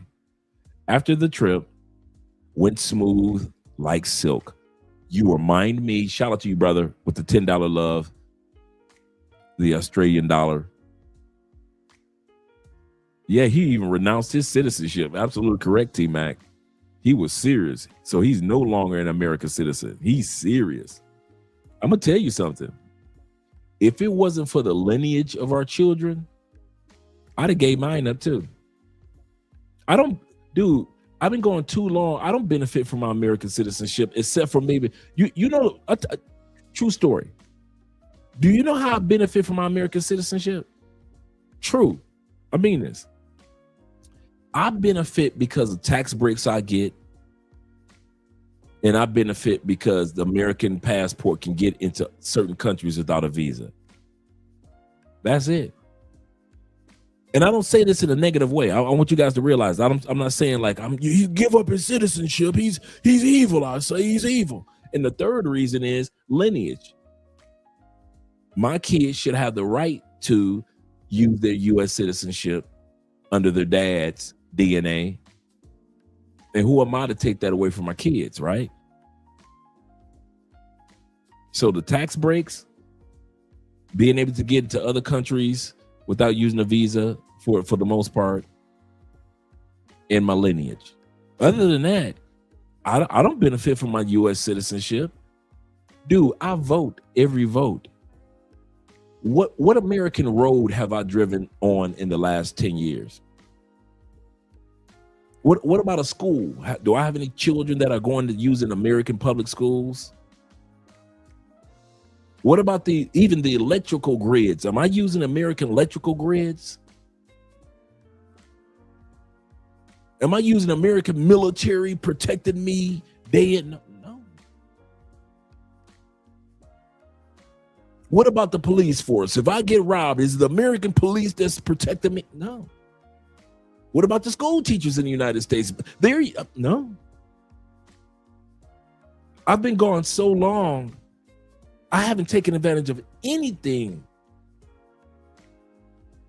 but the tax breaks and the passport loopholes and lineage. That's it. And some of you guys, it sounds somewhat far-fetched to even imagine you saying that you don't take advantage of America. I don't.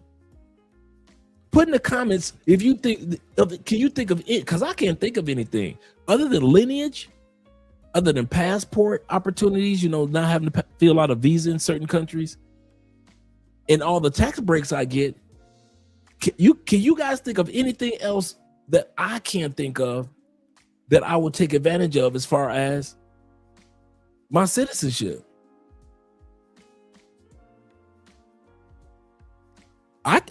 I don't cuss and fuss about Trump. I don't cuss about the mayor of New York. I mean, the mayor of Detroit or the mayor of Tampa. The two cities in which I stayed in the most, even though I stayed in many other cities. I don't fuss about my Florida senator. Y'all don't see me coming on here every day, got a reason to cuss out Trump. I don't. I'm gonna tell y'all honestly, I personally, just on a personal side, not on the information side, not on the journalistic side, I personally have no reason to cuss out Donald Trump. He does nothing against me, but he does nothing for me.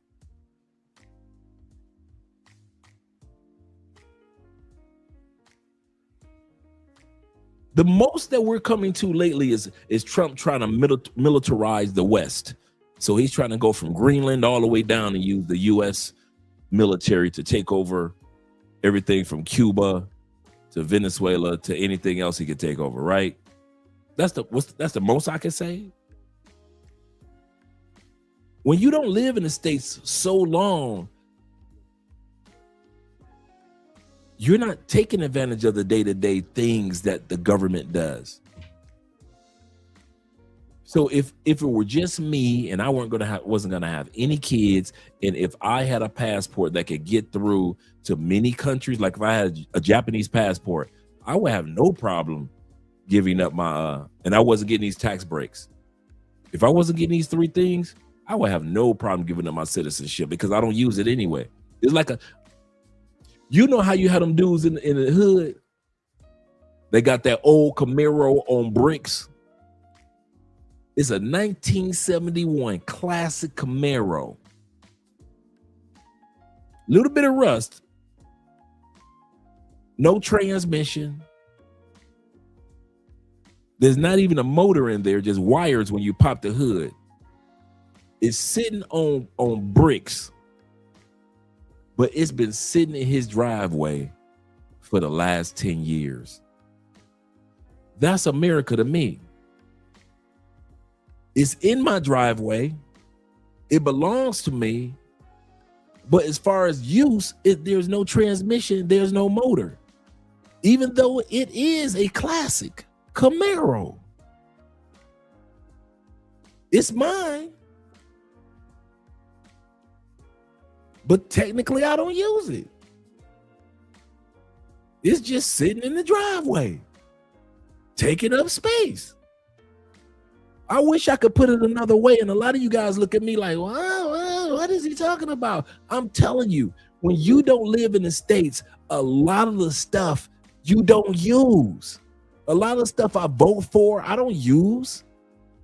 A lot of the senators I vote for, I vote against. A lot of judges in my community for the state of Florida, when the midterms come up, and I vote for the state of Florida, I don't use none of those senators and congressmen and city and aldermen and mayors. I don't use none of the judges. I don't use none of them. That's what I mean.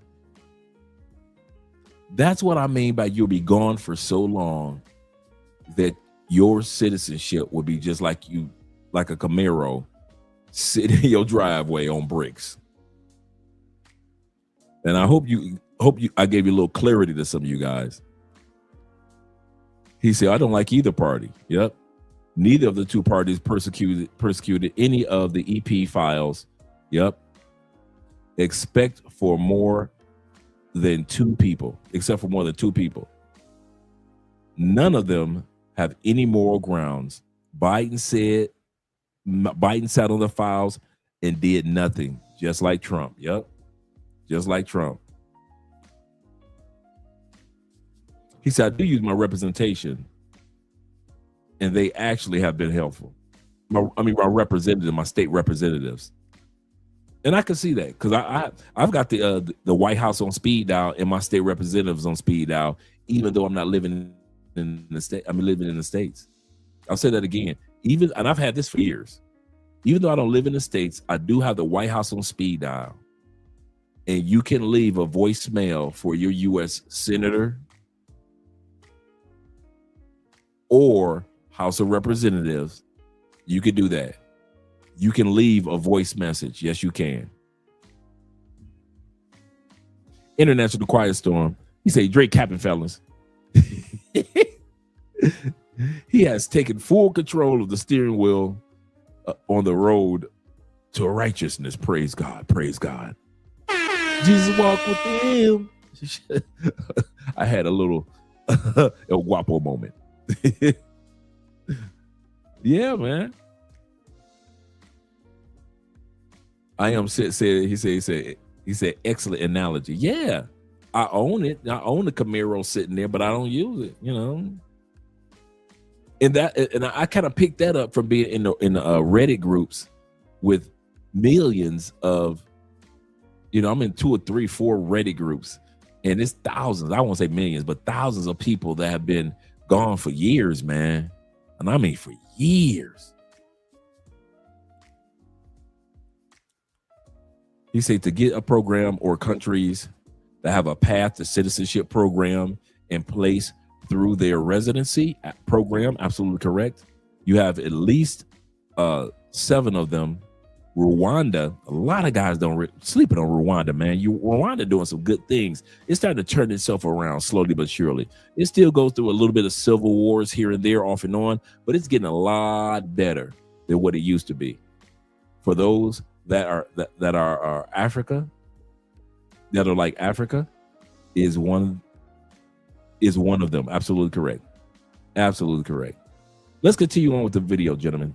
This is not about Andre or citizenships. It's all about the passport. $1,000 extra, right? That you're ready to spend to get home. That's all I'm saying. If you don't have your passport, I suggest you go get it. They just passed the law. I think it's still in the Foreign Affairs. It's not hit the House yet.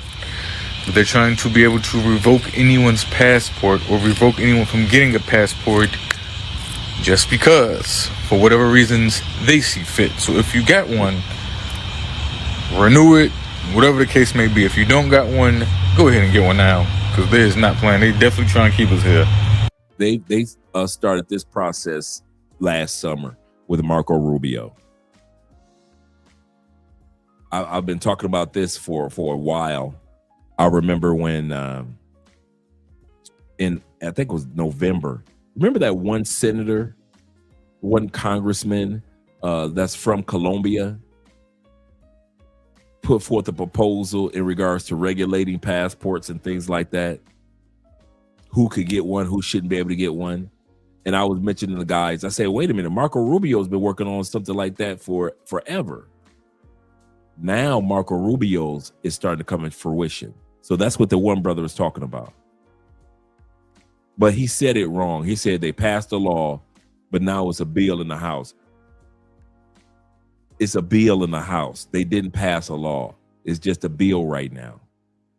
But the fact that they're putting together a bill to limit how passports are given out, how passports are used in the United States, the so-called land of the free, our so-called land of the free, makes you wonder. If you're American and you have an international trip coming up, I know you're probably panicking right now if you've been seeing the viral videos of people saying that they went on vacation, they traveled, got to their destination, and then upon arrival, they found out that their passports were canceled, and it was not canceled by them. They were told that their passport was canceled because it was reported lost or stolen. See, the thing is, it's not easy to report it as lost and stolen. You have to go through a bunch of different steps. It's not a simple clerical error. And that can be terrifying real time because now you're in this country. You don't have anyone to support you and you don't have access. So people are reporting that they've been detained, they've been sent right back, or they had to rush that to the embassy and then spend hundreds of dollars, $300 and upwards, to get an emergency passport on the spot. The reality of the situation right now, we do not know how often this happens because they don't keep track of how many times passports that have been reported stolen was correct or it was a false report. But we do know currently it is a growing problem. And people are wondering, is this a method of revenge or control? They don't want people to travel? As of right now, we know that there is one way that you can check. If you call the National Passport Information Center, I'm putting the information on the screen, they can assist you. Make sure when you're on the phone with them, you have your passport with you because they're going to ask you information, and you're simply calling to ask to see if your passport is currently valid or if it's been reported as stolen, just to make sure. They have the ability to check in real time. However, there is another rumor right now on TikTok that if you send in an FOIA request, that they can also assist you. Just to be clear, that request is for if your passport is canceled. That's correct. The other sister's video that I didn't post, she was telling you to request this form. This sister is telling you don't do that unless your passport is actually lost. She's 100% correct. The other sister, who I didn't put on here, didn't know what she was talking about. when they do the investigation with that request. If you send that request in, that takes months at some point. It will be useless. You will probably miss your flight. Plus, if your passport isn't canceled, they don't have anything to investigate. Now, a little bit of the scary part is there is no way to lock your passport. So if you were to check and then all of a sudden it was labeled lost or stolen after checking, there is no way to stop that. The best way that we can mitigate that at the current moment is to call that National Passport Information Center. MAGA Republicans have introduced a new bill that would give Marco Rubio thought police power to revoke U.S. passports. It's House Resolution 5300 and 248 pages long. The MAGA Republican who introduced this legislation is Brian Mast from Florida's 21st Congressional District. Remember, Marco Rubio used to be a senator out of my great state of Florida. We hated Marco Rubio, man. We didn't like Marco Rubio at all. He said that form could take up to, the application could take up to from 30 to 90 days, just like the one sister was saying, to validate if your passport is officially lost or in the system is lost. And like she said, don't file it unless you know that your passport is lost.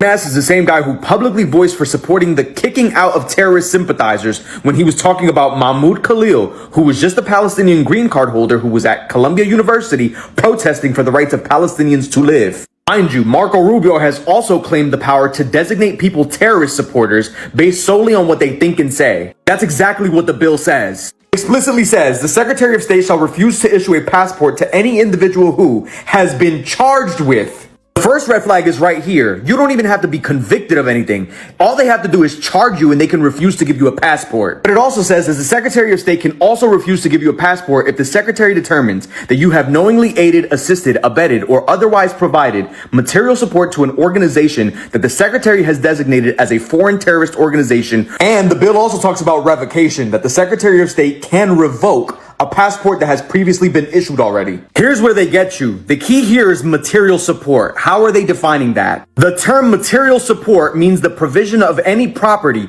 tangible, meaning things you can touch, or intangible, meaning things you can't touch, like thoughts or service. There are all the different examples of material support, which could be expert advice, like, I don't know, a journalist being on TV explaining a problem to us. Communications equipment, I don't know, that could be like anybody sharing a post on social media or a content creator coming on here and debunking lies. And this was interesting. Personnel, one or more individuals who may be or include oneself. I don't know, that could be anybody attending a protest. All in all, don't worry, because if your passport is denied or revoked, you can always submit an appeal. Back to Marco Rubio. So the Orange Dude goes in his interview that they've already found 63,000 people. They've already named them and list them of people he's going to ruin, right? And they're looking for more.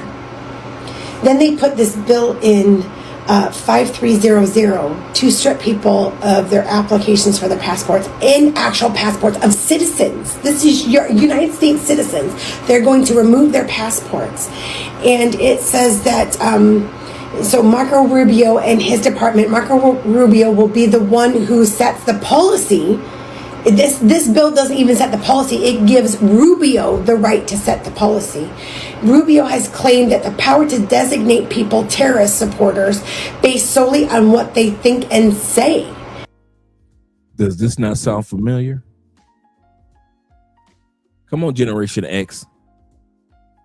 Come on, this is us. Does this not sound familiar? I'm not looking for millennials to understand what I'm about to say.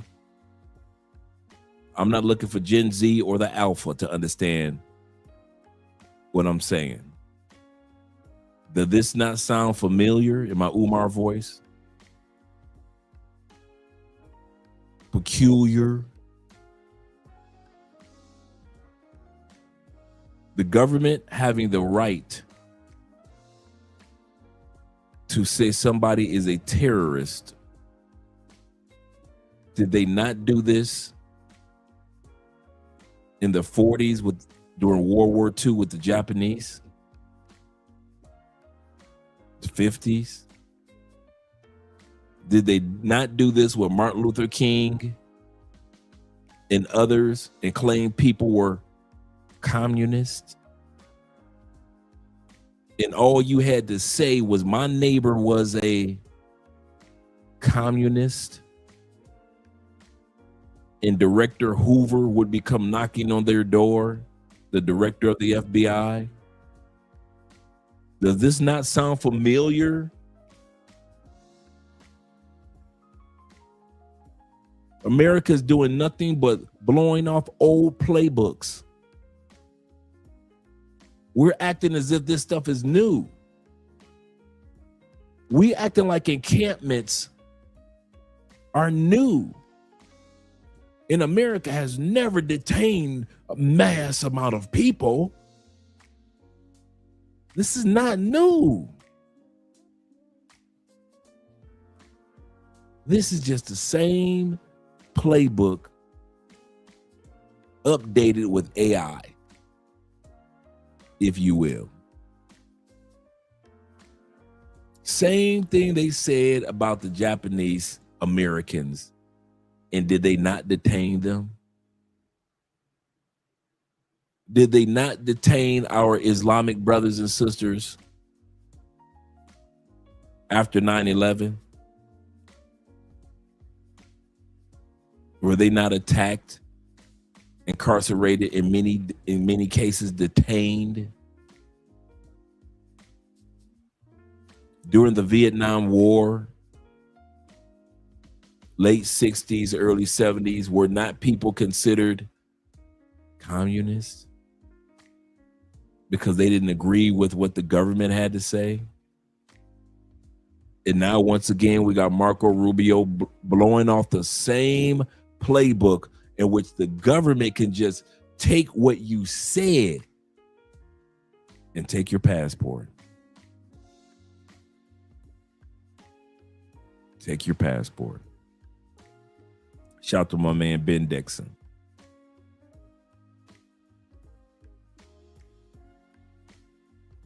So if y'all think that this is impossible, it's just impossible, you need to read American history. And like I said, us Gen Xers, we lived through much of this. We were alive for that late 60s, early 70s, even though we were kids. We were around after 9/11 when every time you turn around, if you were Islamic, American government was coming for you. We were around for this. We were around to where our parents could tell us the stories and grandparents could tell us the stories of World War II. We were around for that. When they were around for and listen to their stories of when they were locking up anybody that was Japanese descent. It's not new. Will says this. He said, have you noticed how many Army National Guard bases are located near impoverished areas? I did not know that, but I'm going to write that down and do some homework. That's a good point. That is a good point.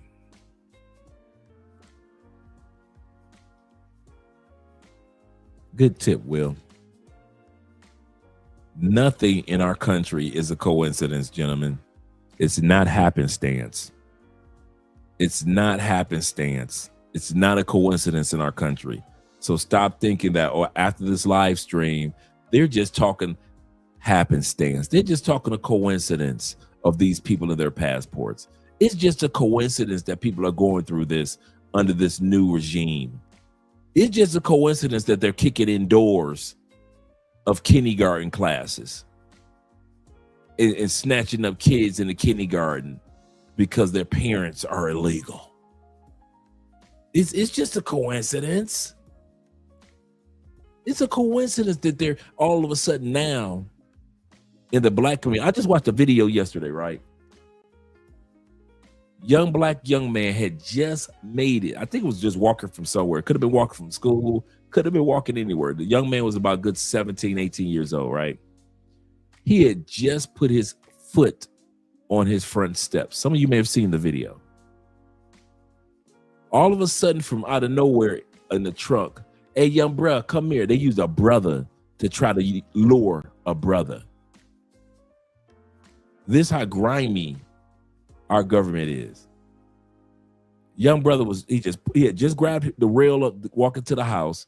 He's put his foot on the first step. It's only like 5 or 6 steps. Put his foot on the first step to walk upstairs, to walk into his house. Hey, brother, come here, in a friendly tone. Let me speak to you for a second. He turned around. He said, who, me? That young brother jet right in his house, right in time before ICE ran into his house. Young brother, just regular everyday brother. So if y'all think that they running up into white communities and Latin communities are the only communities that they're coming for, like I always say, when in American history they never came for black folks and they came for everybody else? Put that in the comments. I would love to hear about that historical moment. When did they come for white folks and they never did come for black folks? The first person that died for America is Crispus Attucks, a brother. They've always come for brothers if they came for white folks, Latin folks, Asian folks. You are not obsolete. And I mean this. I think the stupidest thing that I've seen on social media is black people trying to convince black people this ain't got nothing to do with us.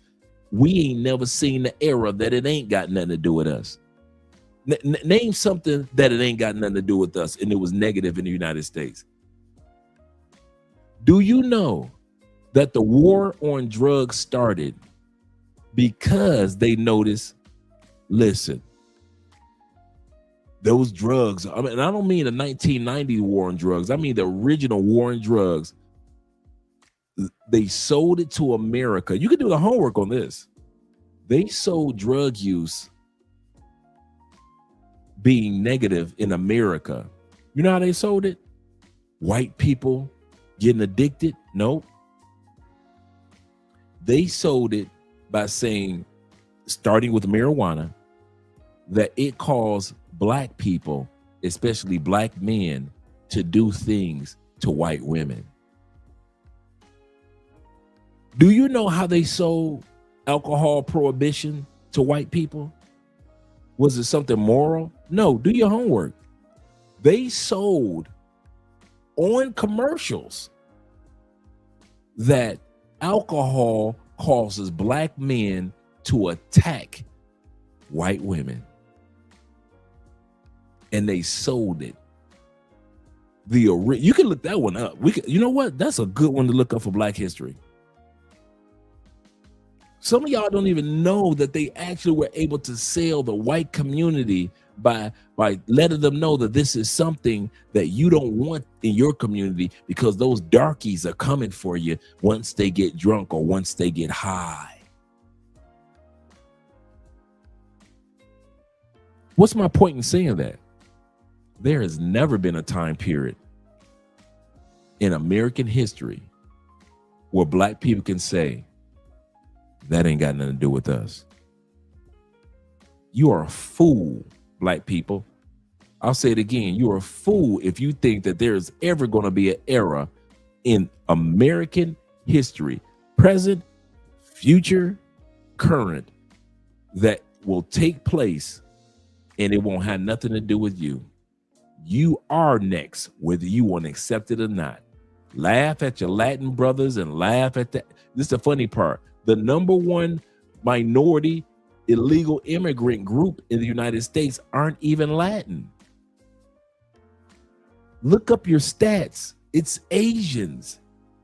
Asians make up the majority of immigrants and illegal immigrants in the United States, not Latins.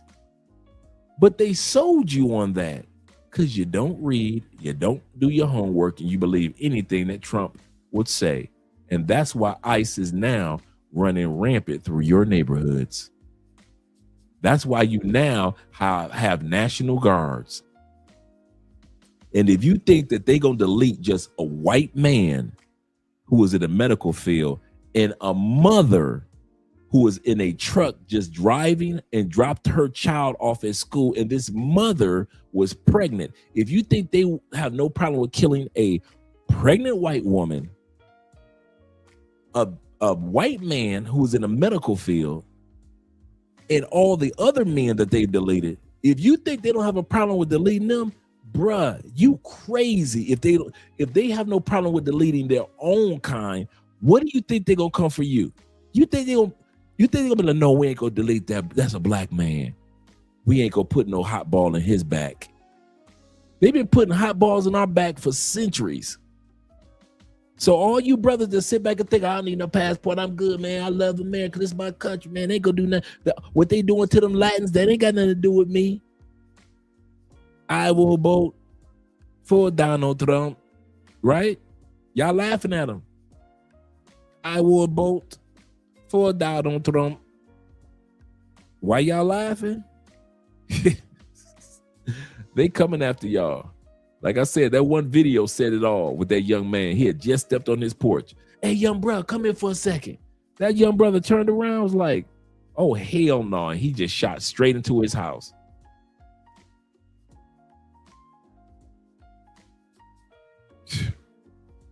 And they coming for your passports too.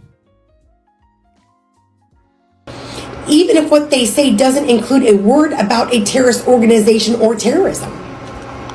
He can just say, we don't like what you said, and remove your passport. Right. If this bill gets passed, they are going to remove any left-leaning person's passport. They're just saying it. They're not even hiding it. They're not even, and if you're right-leaning, if you talk about Israel, if you say anything bad about Israel, you're going to have your passport removed as well. Because that is one of the ones they're saying. They don't want any anti-Israel. Shout out to Average Man in the building, my man. Glad to see you here. With the $5 love. He said, dang, Dre, he said, just go ahead. Call me old already. Shout out to GNX, man. We do big things. Great show, bro. Appreciate it, Average Man. Continue to do what you do. Let's continue on, gentlemen. Wow, what the fuck is going on in my country? Okay, so a lot of people are concerned right now about what's going on with the U.S. passports. There are stories of people not being able to enter back into the country. There are people not being allowed into other countries, so then being deported back to the U.S. There are people saying that they're having issues with global entry or being taken off of the program because they are no longer eligible. Obviously, something is happening. I caught that. T-Mac. Just in case you did, you caught it too. Nobody's talking about that brother that got killed. They only mentioned the white people. That's true. Nobody's talking about the amount of people they've killed or deleted. Nobody's talking. A lot of people think that the ISIS only deleted like maybe 5 or 6 people. No. No, actually, let me look it up. That's what we got the Chat GPT for. It'll give us the information as soon as possible.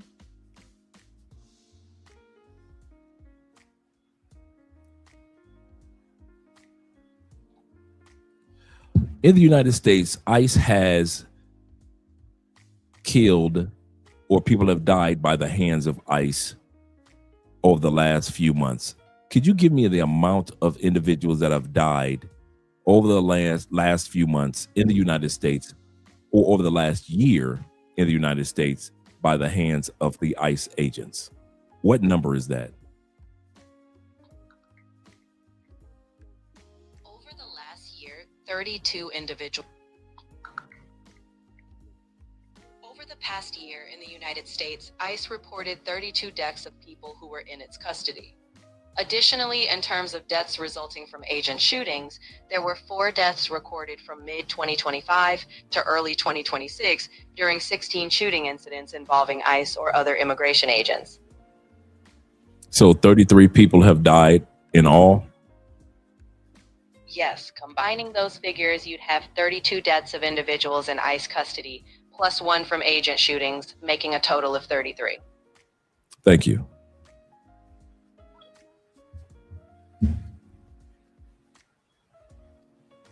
$33 people in all, not including all the women that are saying that ICE has been touching them.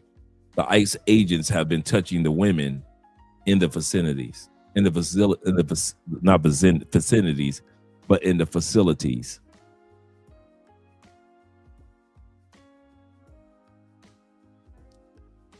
Yeah, this is going to be one for the record books. And you know what? So crazy. Deep in my mind, I really think that this is just the beginning. I know some people think it can't get any worse than this. I really believe that it's about to get worse than this. I don't think it's going to slow down. I think the only way it's going to slow down is even if Trump no longer can use the House or the Senate, because it looks like he's about to lose the House and the Senate, right? He still has the executive pen. He still is commander-in-chief over one of the strongest militaries in the world, domestic and foreign, with a pen. He's the leader of generals.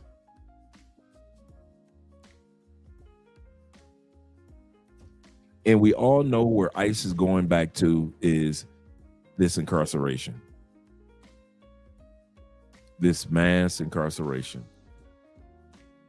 I lived through it, so I saw it in the 90s. And I recognize it in the 2020s. Oh, it's not the end of days. Oh, no. Oh, no. It's just end of American days. Rome thought it was the end of days, too. Mesopotamia, they thought it was end of days. The Persians, the Greeks, they thought it was the end of days. Babylonians thought it was the end of days. Each empire, Mongolians, thought it was the end of days. The Asian empires, once they started falling, they thought it was the end of days. It wasn't the end of days. It was the end of an empire. The countries didn't disappear. You can still go see China, even though the last emperor, so-called, that type of empire died off. You can still go to Mongolia, even though that power has died off.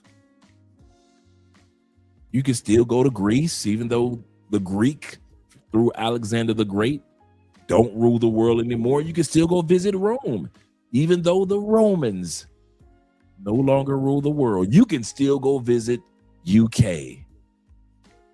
Even though the British, the sun now does set on the British Empire. And for those of you who know what that means, it means that there was a time where the British Empire was on all four corners of the earth and the sun never set on the British Empire. Now it does.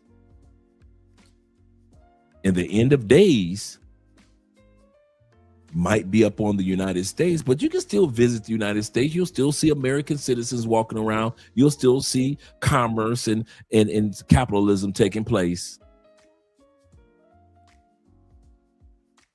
But the power of position and manipulation, the way that we manipulate and the way that we bully, might not be what it used to be.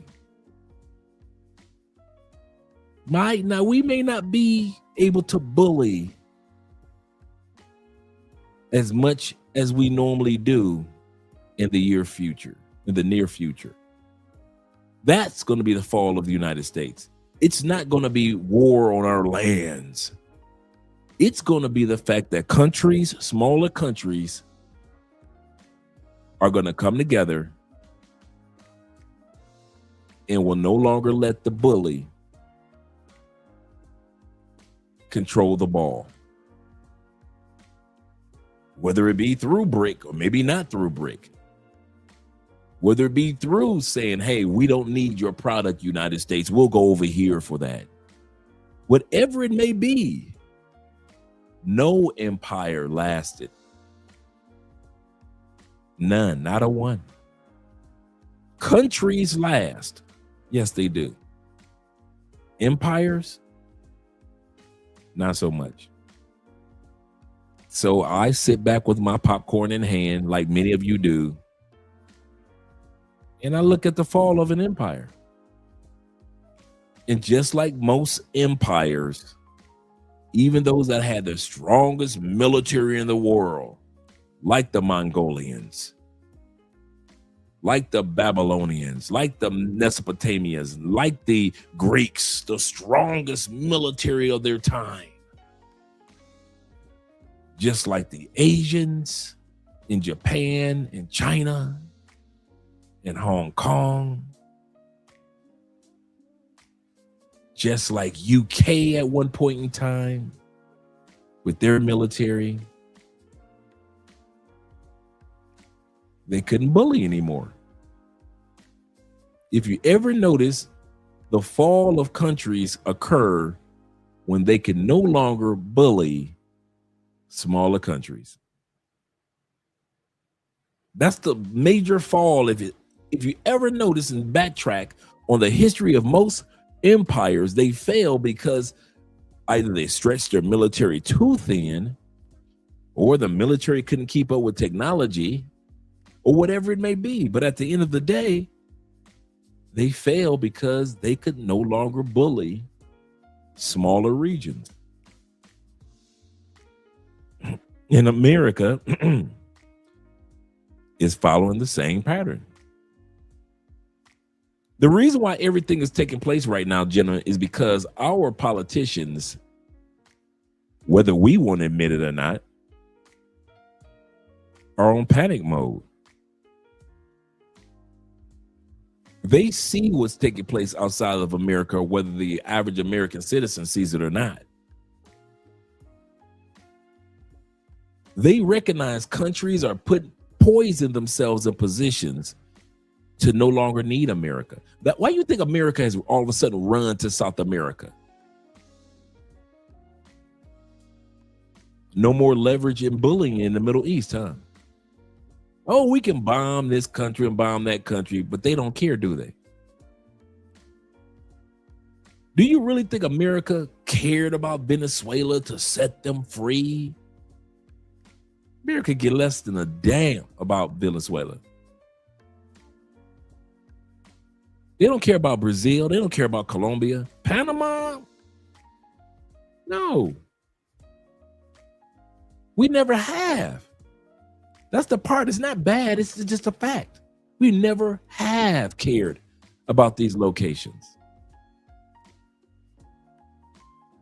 There's already talks in the making behind the scenes. Mexico, Panama, Colombia, Brazil are even considering behind the backs of America. You can look it up, to try to create their own form of might to ward off what's coming down the turnpike. And what is that? America trying to take over all of the West. America, like Trump said, we're bringing all our troops to our side of the world, the Western side of the world. We're not going to spend all our troops out there spread all over the place. For the first time in U.S. history, we're bringing all our troops this way. We're bringing most of our troops here. You've got a third of the U.S. Navy right in the Caribbean right now. A third of the U.S. Navy is in the Caribbean right now. All of us who have traveled have never seen a third of the U.S. Navy in these shores. Why? Why did America give $40 billion to a country named Argentina all the way down? I know they have minerals and other objects in Argentina, Uruguay, and Paraguay. I understand. And I understand it's America versus China. Who's going to be the big dog? I understand. But I also see America panicking because other countries are waking up just like they woke up to Rome, just like they woke up to Greece, just like they woke up to the Mongolian Empire. Smaller countries are slowly doing the same thing that they've always done. They're waking up and they're realizing that we are stronger together than we are separate. And the same thing that happened to all those empires. Same thing that happened to all those empires. Happened to ours. Alexander says this, come on, Dre. You don't know the whole story behind that. Of course I don't. Never said I did. The criminals are smart. And they have to be smart. Yes, our politicians are smart. And they have to be smart. And no matter how smart the criminals are, empires fall. No matter how smart and conniving the Roman empires were and the criminal elements and whoever it was that were for them or against them, they fail. No matter how strong their military, the strongest military on planet Earth at that time period, fail. No matter who was the criminal elements during the Mongolian Empire, didn't matter how strong that and large that military is, and we still use military tactics that the Mongolian used. We still use some of those tactics today. And guess what? They fail. The Persian Empire, amazing, strong in numbers, ruled the world. They fail. Alexander the Great took over to where he was like there were no more lands to conquer. The Greeks failed. So no matter who we consider the good guys or the bad guys, empires come, and what hurts the heart of anybody that was raised in an empire is this: empires go. It hurts our hearts to acknowledge, if we were Roman, that the Roman Empire was falling. It would destroy our hearts if we were Mongolian to say that our country that ruled most of Europe has fallen. Asian empires, Japan, Hong Kong, China, anyone? Anybody that would try to tell us that our empires would fall if we were raised in those environments, we'd consider them a fool and a traitor. Why do you think most of us feel the same way about our empire? The U.S. empire. How dare you say that our days are numbered? I didn't say yours, I said ours. When it comes to empires, they come and they go and another one comes along. If it happens in our lifetime, it happens. But if it doesn't,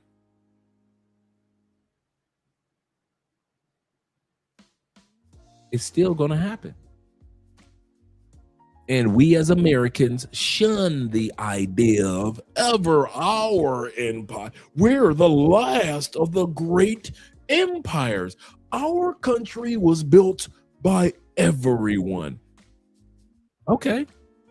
So everyone had an influence in regards to our empire, right? You do know that the Persian Empire was set up with the strength of everybody being involved that they conquered. You do know that, right? You do know that the Mongolian Empire was strengthened by those that they conquered, right? You do know that the Roman Empire, everybody was considered a slave or a servant or a worker, except for the Romans. In other words, the Roman Empire was built off of all the people that worked for the Romans. We're not the first country to take people who are immigrants of the empire and build an empire. We didn't invent that. So all you guys that think that, yes, America's the greatest because people from different walks of life has built this country. Rome was like that too. Persia and Greek was like that too. The British Empire was like that too. Napoleon's era was like that too. So for us to sit back and even assume that because we're a melting pot of minds, that's why America will never fall off her perch. Because everybody from every culture has put their hand in the pot and built this country. And they sell you that narrative. But they never tell you about countries that have already done it like that. And yet they are no longer empires. I believe America will be around till the end of this universe, the end of this, at least our solar system. I believe there will always be a United States of America. But guess what? Just like there's still always going to be Britain or the UK, there's going to always be Persian area, Greek, in other words. You can go visit, you can get on a plane, go to Greece right now. There's going to always be a location in Rome, Italy. You can get on a plane, go to Italy right now. And a day will come when we will be knocked off our perch and people will still be able to get on the plane and visit the United States. But we will be a fraction of who we once were, just like those other countries are fractions of who they once were. And Americans hate to admit that. We are not going to rule until the end of our solar system. It's not going to happen. It's not. It just hurt y'all a little heart to He said, I'm in Athens right now. He said, yep, the Greeks are still here. Thank you, brother. Mr. International Quiet Storm. He say, Dre, that sounds like a band or a band commercial that I will tell you about. Okay, cool. He say the one about the college students in China. Wow.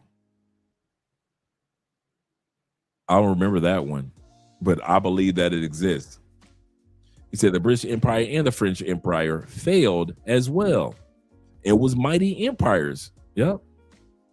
Rise and fall. I mean, just think about the French Empire under Napoleon. They spread their military so thin that in order to continue to battle and hold what they did have under Napoleon's ruling, they had to do the Louisiana Purchase with the United States. Hey, United States, we own the middle of your country. Top to bottom, we own the middle of your country. It wasn't just the state of Louisiana, which is named after Louisiana. They owned a huge chunk of the United States. And they sold it pennies on the dollar because they couldn't even win the battle, not against foreign, local countries. They couldn't even win the war against the Haitian brothers. For all of you that don't know, Alexander the Great and all them dudes in France, when you came down the turnpike, the French couldn't even win against the Haitian brothers. The Spaniards couldn't win against the Haitians or the Dominicans. To where they had to do the Louisiana Purchase and sell that middle chunk of the United States to us. Spreading yourself too thin. Spreading yourself too thin. Yeah, remember that one? The sun never sets on the British Empire until it didn't lose their American colonies. Absolutely correct. Was the beginning of the end. World War I put the coffin in it. A lot of people don't know about that. Yep, the Haitians defeated the Spaniards and the British as well. The part that gets me about the relationship between the Dominicans and the Haitians, the Dominicans should be bowing before the Haitians.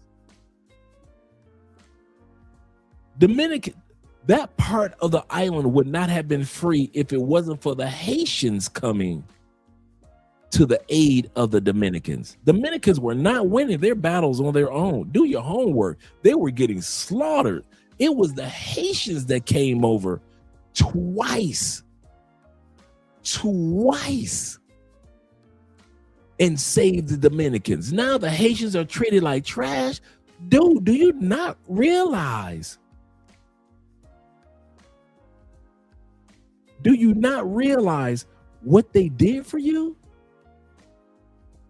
Dominicans talk crazy to the Haitians. You like, dude, you people would not exist if it was this is a funny part about black people. Sometimes our heart is too good. Sometimes we have such a spiritually good heart that we would not want to do unto others to what others have done unto us. And it's crazy. The Haitians could have easily slaughtered the Dominicans. We would have never heard the term Dominicans ever. That whole island could have been called Hades. Easy if they were evil enough to do it. The only reason that island is split is because the Haitians went and fought for the Dominicans. The Haitians could have went over there and just manhandled the Dominicans and said, I wish you would go ask for help. I wish you would ask somebody to come to this island and help you. But they didn't. They actually helped the Dominicans twice. You say the islands around San Andreas in Colombia occupied by Haitian armies. Absolutely correct. Good point. He said Haitians or Haiti was wealthier than 13 colonies when they got their freedom. They helped Gran Colombia. A lot of people don't know about Gran Colombia. Gran Colombia was when all the countries were one: Venezuela, Panama, Ecuador, Colombia. We're all one country called Gran Colombia. For 3 years, they were called the United States of Colombia. Then the first country to break off and act like they didn't want to be with us was Panama. The United States helped Panama break off from Gran Colombia. And then, of course, the separation took place between Venezuela and Ecuador. But there was a time, he's absolutely correct, Gran Colombia, and they got their independence, but Bolivar betrayed them and did not end slavery. Absolutely correct. For those that don't know about the history of Colombia and Haiti, Colombia was getting slaughtered by the Spaniards. Gran Colombia at that time period. Once again, Gran Colombia is Panama, Ecuador, Colombia, Venezuela, one country. They were getting destroyed by the Spaniards. The Haitians weren't even free 11 years. I'll say this again, and I know we're off topic. The Haitians weren't even free 11 years. Colombia came begging them, could you show us how to win the war? They showed them. Colombia went back. The generals went back under Bolivar, which was Colombia's version of George Washington, and got beat. I mean, got destroyed by the Spaniards. They went back to Haiti, Bolivar and his representatives. What did we do wrong? Oh, you asked me for military plans. You didn't ask for my generals and colonels to show you all how to go to war against Spain. So the Haitian generals and military might came to Colombia. And that's how Colombia won its freedom. And its promise to Hades was, we will set the slaves free. And they lied, and they didn't set them free. And then for a short time period, Haiti and Colombia was beefing. Yeah, you got to know all this stuff. You're going to get your citizenship. If you're going to get your Colombian citizenship, you got to know all your homework. So I know you guys were like, how the hell he know all this? Yeah, because I got to study it for my citizenship. Yeah.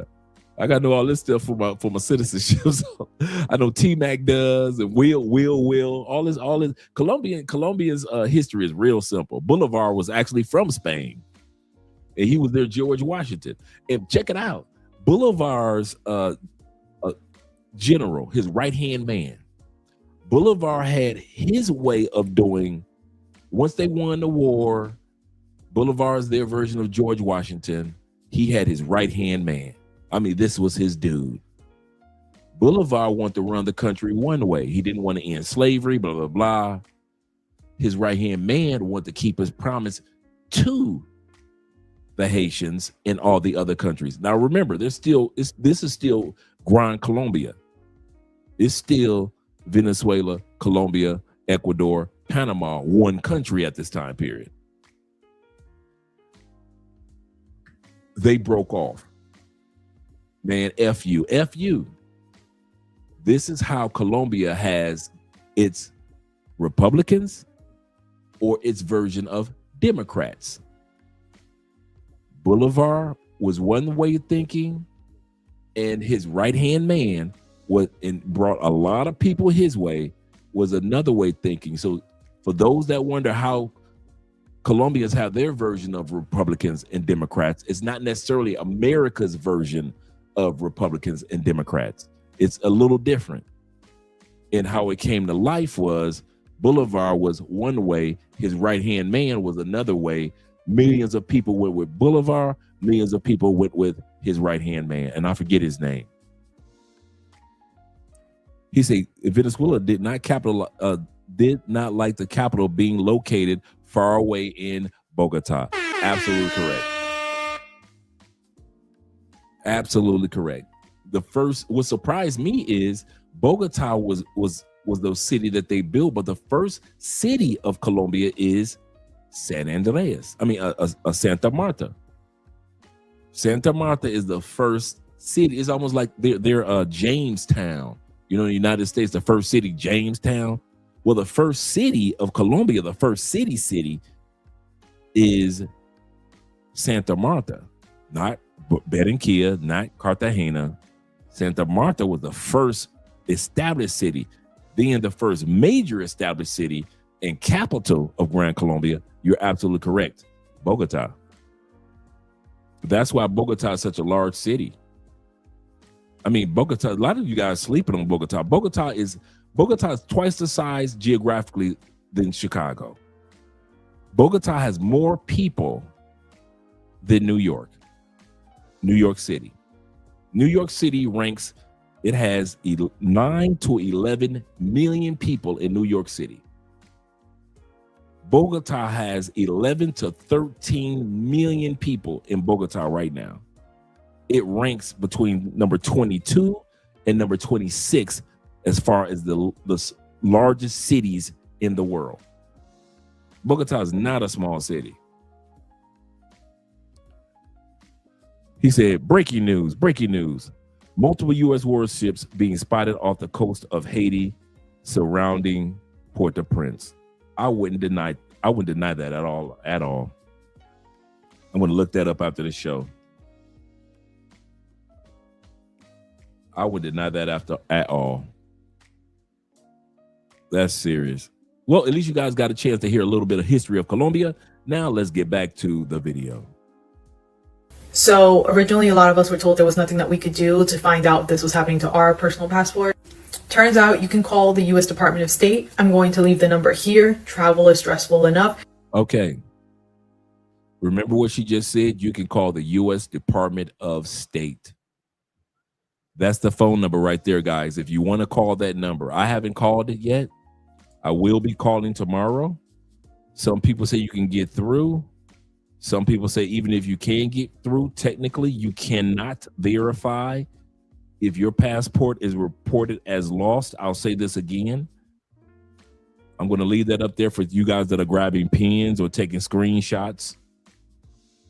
They say that for some people, they say call the U.S. Department of State. Others are saying in this video, that even if you call them, you might not get through, or this information center cannot tell you if your passport has been flagged as stolen or lost. So it wouldn't even help you anyway. That's what most people are saying. But I would say nothing beats a failure but a try. So we're going to give it a try. I think did I miss your super chat, Zay? Because I thought I saw you put something up here earlier. Zay said this. My bad, Zay. My bad. Shout out to Zay being in the building. He said, what is the ultimate goal of them trying to trap Americans if they want deporting people? Tax base getting low. You hit the nail right on the head. I've always said that. What do I always say? I want Americans to stay in America for what? To keep the U.S. dollar strong. And so I and guys like you can get all these tax breaks that Americans don't get. If you think that they want you guys for us for anything more than tax breaks. Remember, America is a corporation. We believe in capitalism. Everything goes back to the dollar with us. Everything. They don't want us to stay in America because morally it's correct. It's morally correct to have people here. You were born here. They don't care nothing about that. They care about what we do with our tax dollars. I'll tell you how I know. Poor man with 313, you Detroit, all you Detroit guys. You better back the fuck up out my face, goddammit. I'm from Detroit, Michigan. Don't play with me. Tell me I'm wrong when what I'm about to say.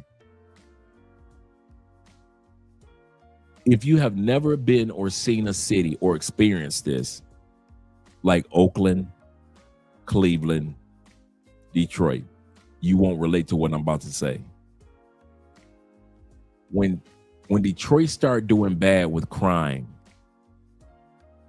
and then the auto industry slowed down in Detroit in major layoffs, people by the millions were leaving Detroit. Detroit was one of the largest cities, top 5 largest cities in the country.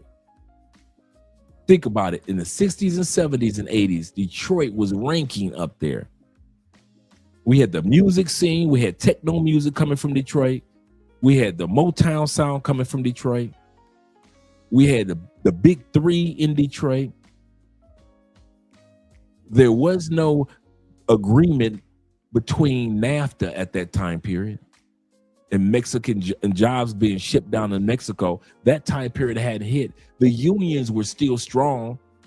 Reagan wasn't president yet to destroy the unions. Detroit was killing the game. Everybody had a house. My mama had a house. Yo mama, everybody grandmama, everybody auntie owned a house. Everybody had a house. Single mothers, wives, husbands, everybody had a house. It was easy. It was easy. And I don't mean lived in a house. I mean owned a house. As the unions died off during the Reagan administration,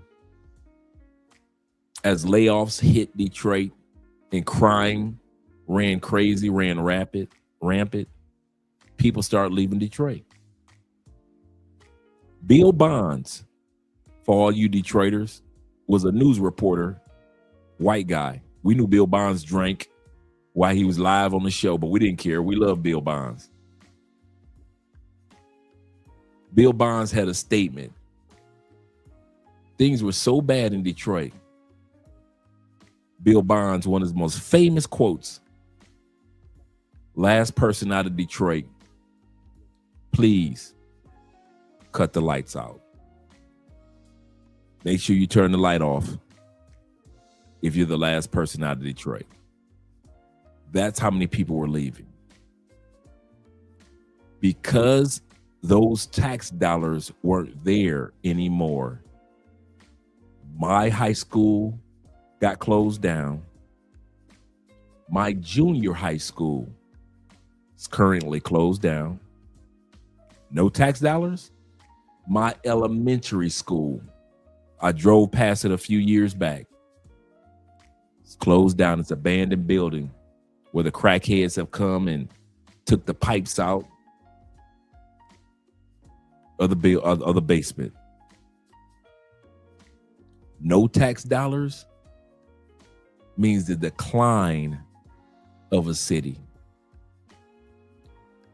No tax dollars can mean the decline of a country. They don't care who comes in as much as they are going to start to care about how many of us are leaving out.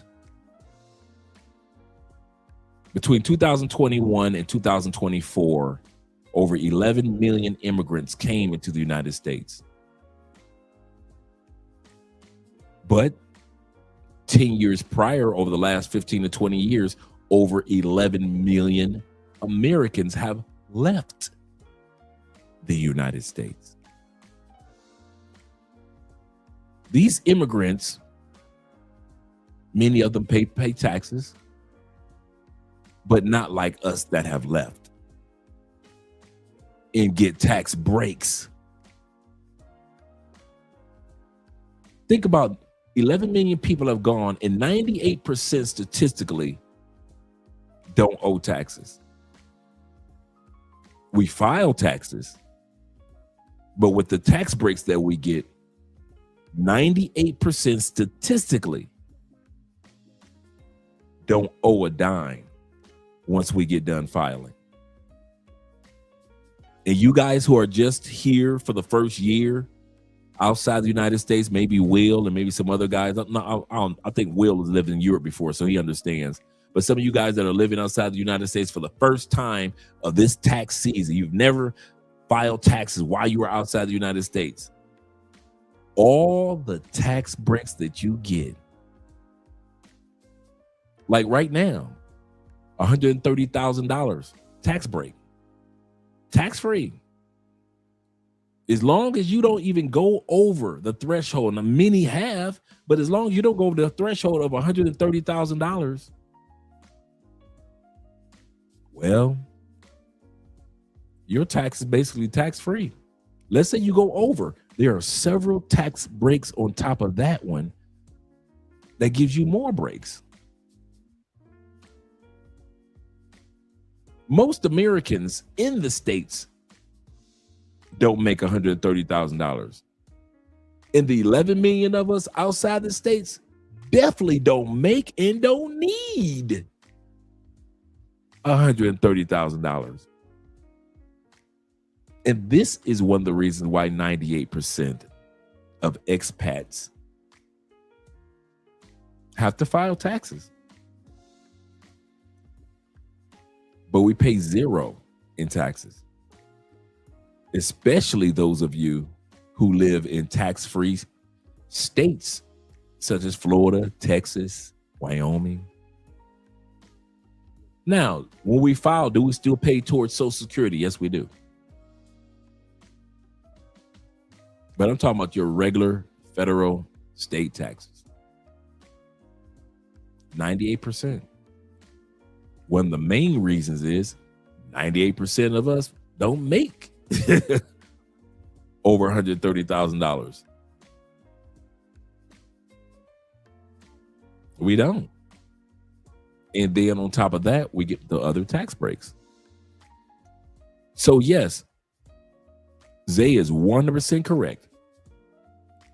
The more of us that are leaving, not only we're leaving, and I could see if we were leaving and we still had to pay the amount of taxes that we owed while we were in the States. Let's say your tax bill every year was $5,000, $10,000, $15,000, right? And you left the United States and you still had to pay that. That would be one thing. So America wouldn't feel the loss, the pinch. But to have 11 million citizens leave and 98% of them who are filing taxes no longer owe anything? You think they want you guys to continue to come out here and owe nothing back?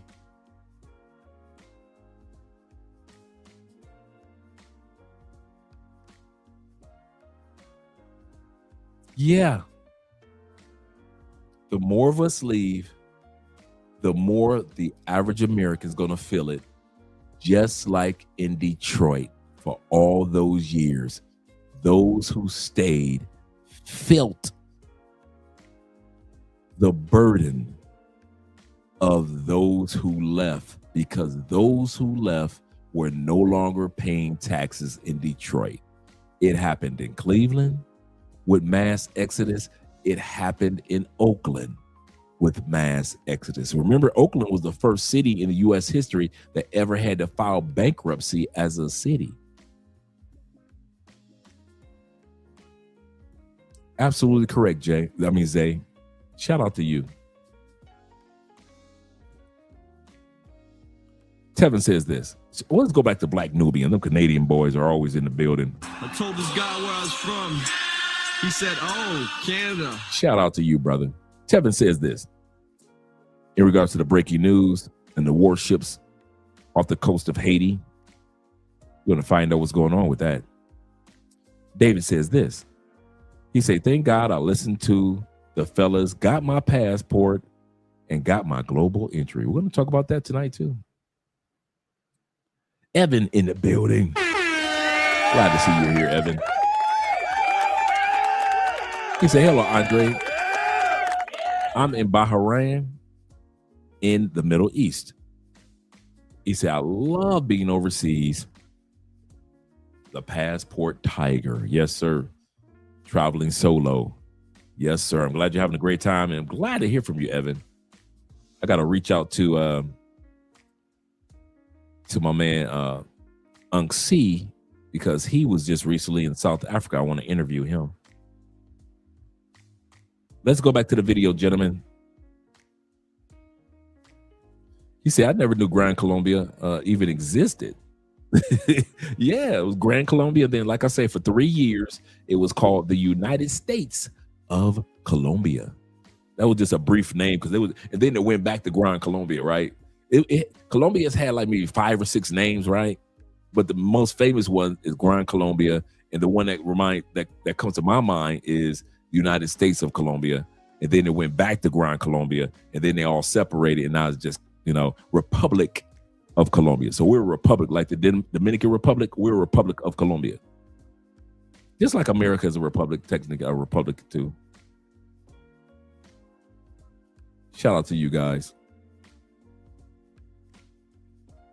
He said, check the Economic Times news on this article.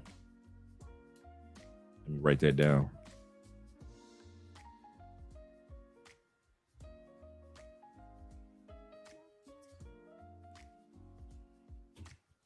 Shout out to the Yay area. He said the Yay area is feeling it now. He said, I was home visiting last summer. It's awful, man. I used to love the Yay area, man. I used to be out there all the time. I was a hyphy head, man. Keek the Sneak, Messy Marv, the Federation, a San Quinn, Snoop Dogg, Short Dog, of course, E40, of course, Mac Dre. Man, listen, I was a hyphy head back in the day, bruh. Get my grown man on. Shout out to Zeta being in the building. Let's continue on. We're coming to the end of the video. Let's finish it off, gentlemen. You don't need to be thinking. Remember, this is the number to call just in case you guys want to see if your passport is okay before you leave. You might be able to pick up, get somebody on the phone. You might not. About this in your upcoming travels. I don't mean to be an alarmist, and I hope I'm not. I hope I am just saying this, and there's really no reason for this, and this is just like a trend I've seen, but I have now seen like 6 people on making videos on this app on TikTok who were traveling somewhere with a U.S. passport, and it got revoked. All of these got revoked in the country they were going into by Interpol, and basically saying your passport is lost, we can't let you enter. And so all these passports, they were like, no, it's not lost. Like, this is me. They have backup documentation, and it doesn't matter because somebody has reported it lost. And legally, the only person who can report your passport lost is yourself. Like, nobody else can like report that lost for you. And they're all like heirs. Everyone's like, no, it's not. Like, I've been using this passport. Like, what is happening? And I think that like, it sounds like they're probably like clerical errors. So that's why I'm like, let's not fully panic. However, I didn't even realize that this could happen. Like, I did not realize, like, I thought if I had a passport in my hand, I was safe to enter any country. And I guess like there's no way to check if Interpol flags it because the airlines don't actually do a full run of your passport. The only way to do it is if you're at the border, like crossing a border, then they run your passport fully. So I don't know. That's the sad part. That's the challenging part.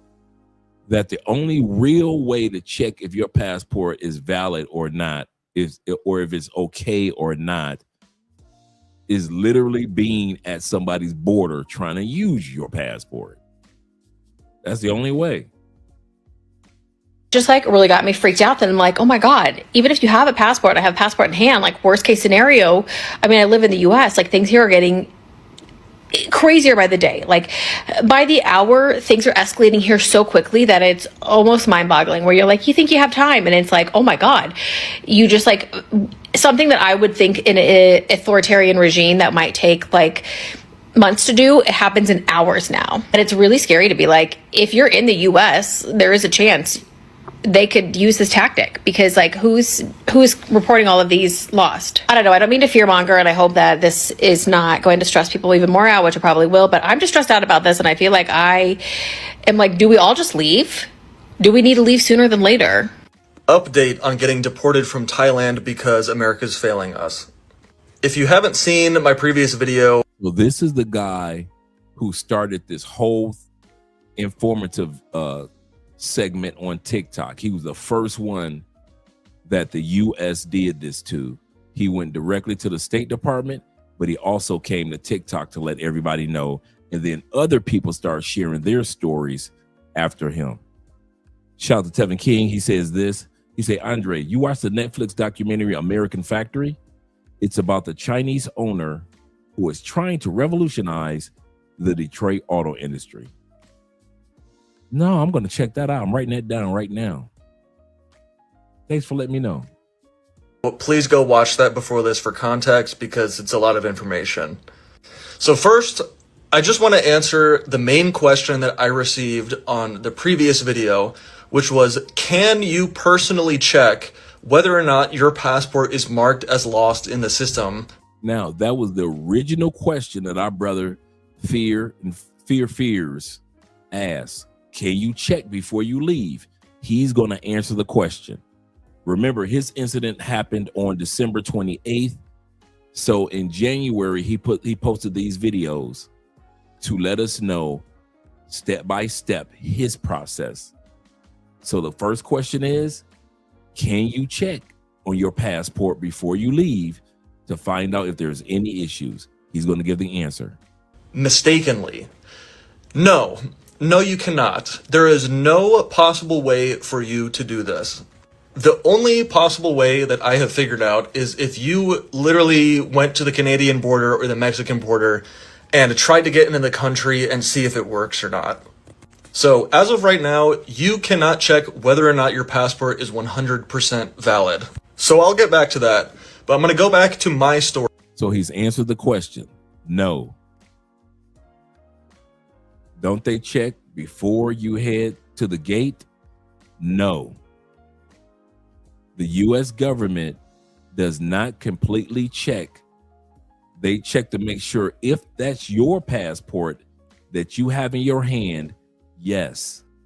When you're getting on that flight and you put it on the desk to validate that that's you, yes. Is it you on this reservation? Yes. You're getting on that plane, but you have not hit a border yet, have you? You are going through customs as far as like the gate check for international flights. Yes. Have you crossed any borders yet? You haven't. The only time you can be sure if your passport is valid or not, or lost or considered lost or stolen in the system, is literally the moment you're about to use it to go into somebody else's borders. That's the only test that you have. You can't test it while you're still in America's borders. And that's the sad part. And that's what he's saying. You cannot test it based off of his research while you're in the United States, unless you maybe go, like he said, go to Mexico's borders, or if you're in Detroit or New York or any other areas up north, or Canada's borders. So no, even if we call this number, there is no 100% way of being sure that your passport is not being impacted by this glitch in the system. Let's continue on. So you guys understand what's happening right now. So I have been jumping through so many hoops, sent down rabbit holes. I'm running around in circles, trying to get information as to what happened to me. And it's insane how little information can be provided to me by the people in charge of this. The only way that I've been able to get any information about this is from people that have contacted me saying a similar situation has happened to them, which has been only about like 15 to 20 that have reached out on the app for my previous video. So his video was first. And he said the only help that he's been able to get is not from our U.S. government. Our government has not been able to help him. He said when people saw my TikTok video and the same thing that happened to them, they were sharing what little information that they had. But other than that, the government was of no help.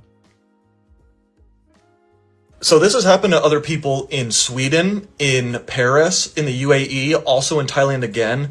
In Italy, the other girl that's blowing up on TikTok right now. So this is not a Thailand-specific issue that I want to emphasize here. One person from the comments was actually able to get me in touch with somebody that had information for me. And it's ridiculous that that is the measure that I had to go to learn anything. So after calling this government number a bunch of times, I'm finally told that my passport has never had a lost passport application open for it ever. Meaning me, nobody else has ever tried to flag my passport as lost. Now remember, as I mentioned earlier, there was a sister on TikTok. She's currently there now. I should have pulled up her video. Said, yeah, you got to reapply. Good question, Zay. Yep, he had to reapply for his passport. If it was considered lost. If it was considered lost. But he's saying that his passport was never considered lost. So let's hear what steps he had to take, because he's going to walk us through the steps. But back to what I was mentioning. Good question, Zay. He's going to answer this question for you. I think I'm going to pull that video up. I think I'm going to see if I can still find it. This sister said that that it must have been their faults and that they must have forgotten to file, forgotten that they had at one point in time filed that their passports were lost. This gentleman here is saying that the government is telling him no one has ever filed that his passport was lost or stolen. Yet when he got to another country, it was flagged by Interpol that it was lost and or stolen. But obviously, I got to Thailand and found out that it was flagged as lost. So nobody was frauding me. I obviously didn't do this myself. I found out that my local government passport agency flagged it as lost and did not tell me. I don't know why they did this. The people I talked to also have no idea why I did this. So I need to go in person and make an appointment and figure out what happened and also try and get some sort of reimbursement for my travel expenses that I missed out on. But the person that told me about this said that the exact same thing happened to them. And the conclusion was that it was a clerical error, meaning that somebody working in the office just made a mistake and filed their passport completely incorrectly wrong. That's crazy. It may have been an honest mistake, which it probably was, but I had no way of knowing that I was barred from essentially leaving the country ever until I got to a different country. So if you're somebody that you've been in a similar situation, I hope it brings you a little bit of comfort knowing that nobody's doing this maliciously or you're not being frauded. But it's still absolutely ridiculous that a complete random mistake can leave you stranded in a foreign country. This should not have happened. It should not have taken me nearly 1 million views on TikTok to get in touch with a couple people that had any idea of what to do in this situation. There should be checks at TSA, there should be checks at the airline, or at the very minimum, there should be some sort of website or portal that I can check as a civilian that tells me the status of my passport. This is scary. I'm bringing awareness to this problem because It may have been an honest mistake in the system, but it's one thing that it happened to him and a few people. It's another thing, as the other brother was saying earlier in the video, this has happened to hundreds of people. This has happened to people in the hundreds. And it's not coincidental that it's happening now. My man Zay said this. He said the U.S. is grimy. He said this ain't a mistake. Absolutely correct. I think he's giving the U.S. the benefit of the doubt. He said they're making many people pay a second time for another passport. Their attempt is to keep people from leaving or making more move or making it more expensive to leave. An extra $300 USD just to get another passport. Absolutely correct. So peep what he said. Someone in the office made a clerical mistake. I know, right? I caught that. How many of these bitter hyenas and simps work in these? This is a good point. Hey, Jermon, what you just said did not go over my head, brother. You are absolutely correct. How many of these hyenas and these simps that don't want us to travel work in these passport offices? That is a good point. This is a lawsuit in the making. I wonder if it is. Incompetence lottery of government on the government behalf, and we always win. the system should not allow something like this to happen. If it does happen, I need to be notified about it. If I don't get notified about it, I need to be stopped before I get on an international flight. Another update, somebody from TikTok got me in touch with one of my senators. There's a case open for me now, so there should hopefully be an update there soon. The other main comment that I got on the last video was asking why I didn't talk to the US Embassy in this situation, and I did. As my passport was being denied, I got in contact with them, and I was pretty much just met with what sounded like an intern that didn't really want to talk to me, and they said they couldn't do anything for me, and I needed to comply with whatever the immigration officers were telling me to do, which was leaving the country. Based off of what I've learned and who I've talked to, this is not cool. The US Embassy is supposed to protect American citizens when they're abroad, and people in the exact same situation as me that I have talked to said that they were taken care of and even allowed back into the country in some cases. But that is an entirely different thing that I can't fully get into in this video, so, you know, those are all of the updates that I have right now. I don't have any reimbursement. I don't have a lot of answers still, but the ball is starting to move and there is change and investigation being done soon. So, you know, more updates to come, hopefully. So it took him 1 million views on TikTok in order for somebody to decide to do something for this man. If it wasn't for him going viral on TikTok, they wouldn't have cared about him or any of the other people. Now we're about to watch his latest update, his last update, and see what's taking place now that they've so-called opened a case for him. International Quiet Storm says they already sabotaged the post office. This is true. He said it wouldn't be surprising to me if it is the passport agencies, in the passport agencies and passport offices. You're absolutely correct. The staff members, you guys called it. Leo says this: we went through a period of years where people were going crazy on planes. Maybe this is another site. No.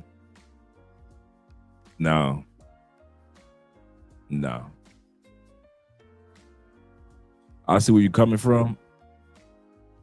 No, I don't think so. Let's hear the second half of what he had to say. Lastly, I just want to thank everybody on TikTok, everybody that shared the video, everybody that's reached out and given advice. It has been incredibly helpful. This has been a really hard past week since this happened, and it's comforting to know that people share our frustrations and people understand where the problem is here and that we're actually making progress. So more updates to come. Thanks. I was deported, and here is the final update on what happened to me. Last time I told you guys that I was able to track it down to my local passport agency. I got in touch with my senator's office. They've been working on the case, and they did confirm that it was my local passport agency. I made an appointment online to go in and talk to somebody, and they actually had somebody reach out, and they told me to come in and that they would take care of me, basically 100% admitting that it was their fault. So this morning was that appointment. I go in, I'm waiting in line, get to the front of the line, and the person working there is like, "Oh, you're like the weird situation guy, right? I saw your TikTok." And they go get their supervisor. I get pulled out of line. They've got a window waiting for me with like 4 people behind it waiting to help me. So kind of cool. It's basically like the DMV, so I'm expecting it to suck. But honestly, I can't emphasize enough how nice and how helpful all these people were. I get there, I'm filling out the form for my new passport, and I ask, "Tell me what happened, I need to know." They tell me what to hear. They honestly don't even know what happened. It was a freak mistake. It was a clerical error. Somebody typed something in wrong. They don't know when it happened, who did it, whatever. No more information. Which really sucks, but they did take ownership for it. It was on them. And I got my passport expedited within 15 minutes after I filled out the form. I had a new one in my possession, which is awesome. And then I asked about reimbursement for my trip because, you know, this was like multiple thousands of dollars. And they said that the agency, the most that they can do for me is to provide me with a new passport, which they did. And all the expenses, I can take it up with the Department of State, which sucks, again, obviously. But, you know, at least I got some accountability and I got a new passport. Obviously, I want the money back, but that's going to be its own thing entirely. I'm pretty happy with the way things have ended. I got a new passport, I got answers, and I am very, very... So, yeah, he had to get... Zay, based off your question, he had to get a new passport. Pleasantly surprised with how helpful and how quick my senator's office was, so very good to know. So my personal battle with this is done. So just know that if you're going through something similar, you can be reimbursed, you can get some answers, but there's still a lot of work to be done here. I reached back out to my senator's office and told them, listen, you guys need to look into this a lot deeper past what happened to me. My story is over, but there's still so many checks and things that need to be looked at to prevent this from happening in the future. No matter what you personally believe is the reasoning behind why this happened, we can all agree and acknowledge that this should not happen. There needs to be at least one more check in place to stop this from happening. So if it's not the passport agency themselves being audited or double checked and doing, you know, a cross check of information to stop this from happening, there needs to be checks at the check-in desk for the airline, or when I buy an international ticket, or at the very least at frickin' TSA, right? One good thing I'll note is that people on TikTok have found out that you can reach out to the National Passport Information Center. Give them a call if you're really concerned about this, and they will tell you the status of your passport. So you can check, but the thing... Okay, so he says that you can check. His other video before, when he first started, said that you can't check, but now he says you can use that number that you can check. Is this happened to me because I didn't know that it could happen to me. So there's going to be multiple people that this happens to, and they also have no idea that this could happen to them. And there's no checks, no balances that are saving people like that. I've done about as much as I possibly can to get the word out about this. My TikTok blew up. I'm in multiple news outlets with my story. People are making AI slop with my video, which I think is kind of awesome, actually. But the job's not done until something gets fixed, obviously. So my story is over, but please, whoever's watching this, if you or somebody you know has any legislative power at all, show them my videos. For now, huge thank you to everybody on TikTok that helped. I could not have done this without you. This will probably be the last time I'm posting about this, and I'll go back to my regular posting or whatever. But maybe someday I will be able to come back here and tell you guys that positive change was made. So, signing off until then. Okay, guys, so I'm gonna make a video on this because I have a theory, and I feel like I'm very much right about this, right? So I've been hearing that people have been traveling internationally, and when they land down, wherever they land down at, they get deported or they have all these issues getting into where they're trying to get at, and their passport gets like marked stolen and whatnot. With the times that we're in right now, we're like World War III coming up, and the Venezuelan takeover and whatnot, and all this extra stuff. So my theory is, and I feel like I'm very much right about this, they're definitely trying to trap us in America.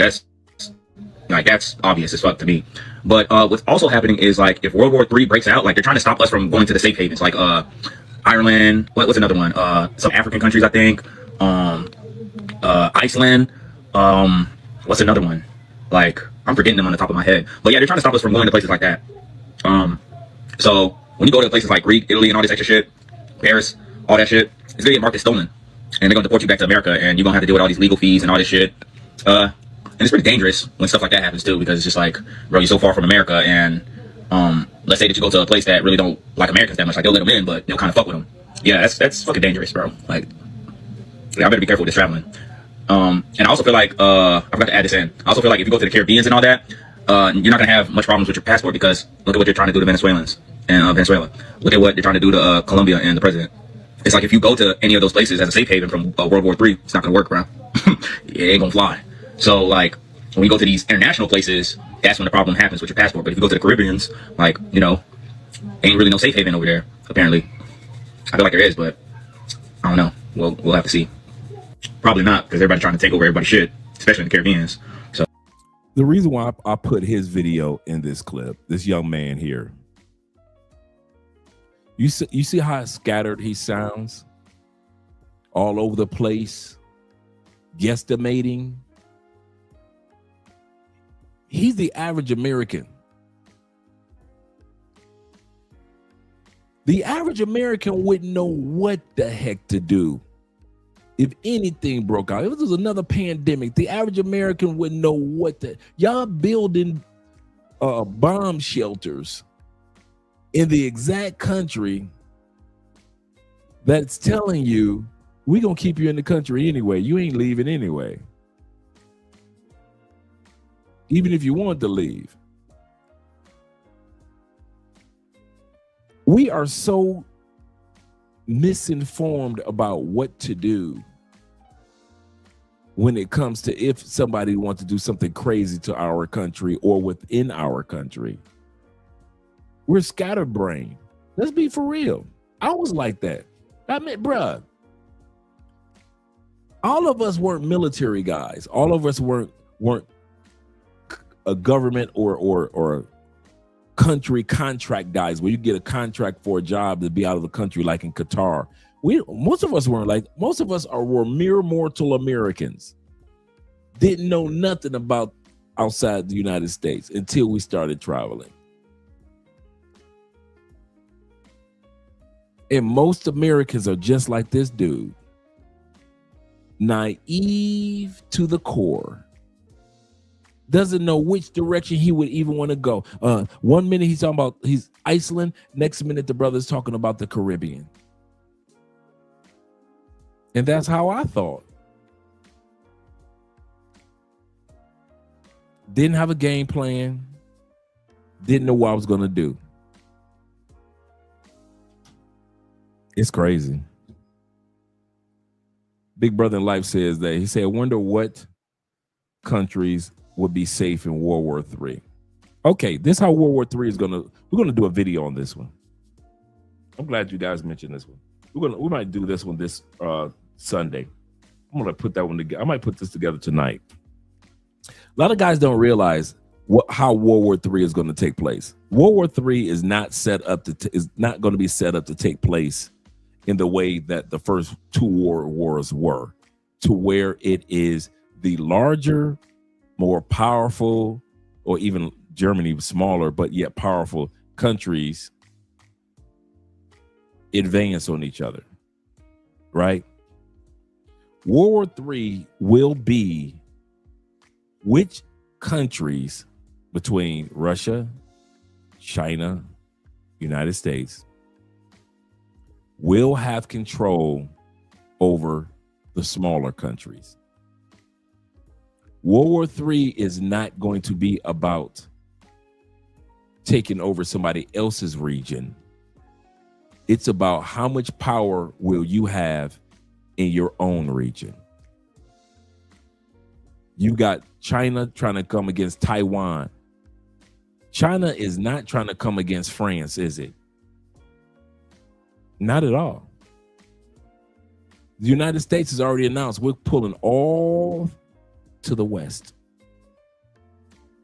That's how World War III is going to work out. Whose area is the top dog? Why do you think China is trying to do as much as it can to be in position throughout Africa? Hey, here's a few $1 billion here and a few $1 billion there. Throughout South America, here's a few $1 billion here and a few $1 billion there. It's not going to be, yep, the U.S. will not allow any country to gain superiority. Neither did Persia, Greece, Mongolia, UK, and all the other empires. They did not allow anybody to gain superiority, including Rome. What happened with all the empires that fell? They collapsed from within. And so will our empire. You see the millions of people, I mean, the hundreds of thousands of people that were walking the streets in Minnesota. America is going to collapse from within. We can pretend like it won't. It's going to always be America. It's going to always be great. Dudes, I'm not a Chicken Little. You know, I'm not one of them Chicken Little type of dudes. The sky is falling. I'm more of a positive guy, but I'm a realist. And let's be real with world history. I think that's one of the things that I don't like about our people in America. And I'm not talking about you, T-Mac. I'm just talking about our people in America in general. We actually, we think that we invented the superior mindset. We didn't. Every empire's citizens thought like we do. The British Empire, the French Empire, the Mesopotamian Empire, the Babylonian Empire, Persian Empire, every single one of them had that ego about them. The Roman Empire, you could tell them the same thing. Same thing. You could never dare to tell a Roman that the Republic or the Empire was going to fall. Never. We haven't invented, humans haven't changed. We're still the same. T-Mac says, I'm referring to, oh, yep, the Spanish Empire as well. Oh yeah, I forgot about that one. He said, I'm only referring to the game plan for World War III. I'm not talking about the collapse of the U.S. He said, I will send you a video. Okay, send me that so I can get a little bit more clarity. I appreciate that, T-Mac. The Greek Empire, the Roman Empire. He said, Andre, people think people that are global minded already know this. It's locally minded people that are freaked out. I can see that. The Egyptian Empire, man, yeah. And the Mayans. Oh wow, you guys are calling some great yeps. The Japanese Empire, we talked about that earlier, didn't even want to surrender even after atomic bomb. Yep. So yeah, they thought that they were more mighty than they were. And I kid you not, Andre and I are always watching World War II movies. And I kid you not, the ego of the Japanese during that time period, they do. You think America has ego? Japan, of the average Japanese, the level of propaganda that they sold the average Japanese citizen was crazy egotistical. Crazy. They in a million years, they thought they could lose to the United States. That's how they sold it to the average citizen. And then here comes Hiroshima, Nagasaki. Lessons to be learned. Ronan says this. He said, I'm getting the book of Revelations vibes. I am too. Me and Andre was studying a little bit of Revelations the other day. Vibes from what is going on now. The mark of the chip, I caught that. The rise of AI, the digital ID will be if you sit back, you see how it is in Asia right now. All you got to do is just use your hand, white swipe, and all of a sudden all your information just pops up on the screen to pay for something at a regular 7-Eleven. So yeah, it's on its way. We have already adopted it. Absolutely correct. He said every empire will fall eventually. However, the average American does not know the capacity or the capability of the U.S. military. That I agree with 1,000%. He said, I work on a DARPA project that seems like fiction. I kid you not. I will not deny that at all. He said he told the Japanese, let's go right here, T-Mac. He said he told the admiral told the Japanese government that they would be only 6 months, they will win for 6 months. But then they would be overcome. Yamamoto studied in the U.S. and he did not want war. And that was the admiral. Yep. Shout out to Mike T. He said, I'm just speculating.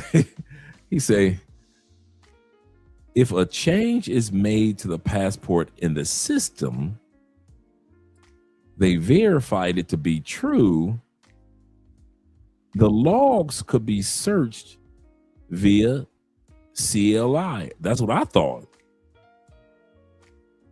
He said, these are random instances or cyber attacks. My 2 cents. Like I say, either way, I think a lot of this is the foundation for something that we don't know about. Ronan said this. He said, we already blew their minds in the coordination of power in the operation in Venezuela. That's absolutely true. Okay. That's absolutely true. Let's go back and finish off this last few moments of the video. I don't know. We'll have to see. We'll have to see. So I see a lot of people bringing up the passport issue. It's been brought up by many creators over the last few days, a couple of weeks, I guess, or so. And my question to you all is, and somebody brought this up to me earlier, have you all noticed that like 99% of the people who are bringing up this issue with the passports and the identification are white? They still want us to leave. They're not trying to keep us here. They're trying to keep you here. You who look like this. They said one heritage. What exactly do you think they meant by that? Here's the deal.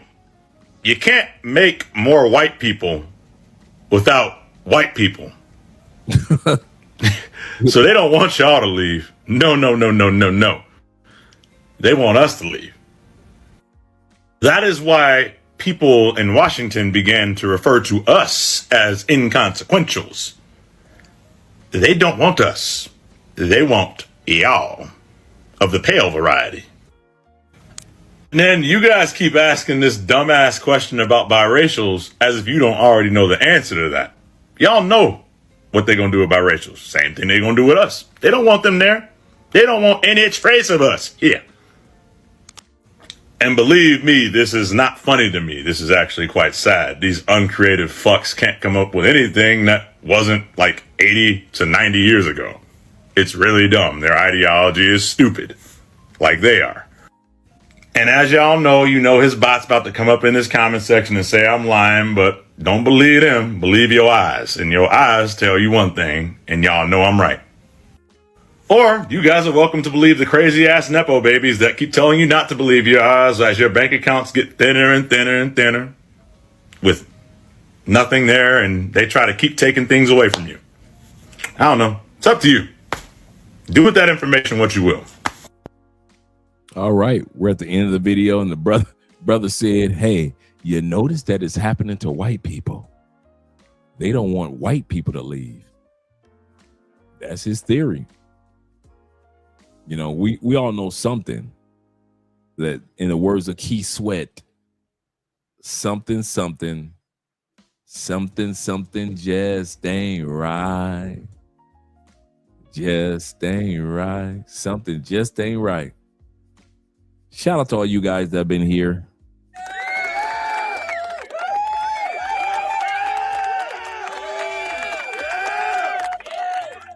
I think we could take it with a grain of salt, but we could take it with a grain of severity. Of at least now we know, and we're not going to be kind of blindsided. If we notice this, we know what to do. We know not to panic. We know what to work with the embassy and work with the U.S. State Department.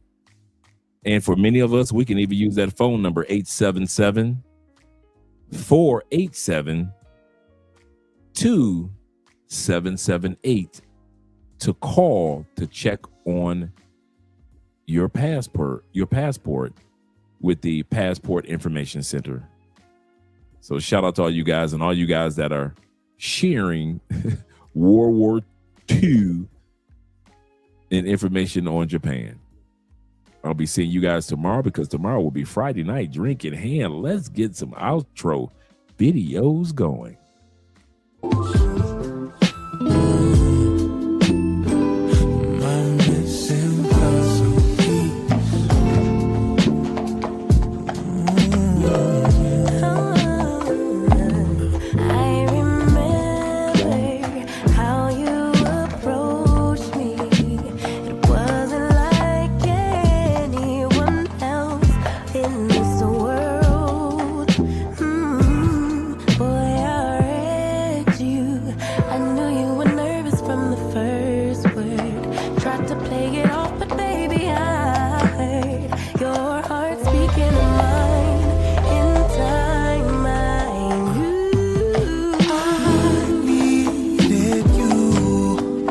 I hope you can see.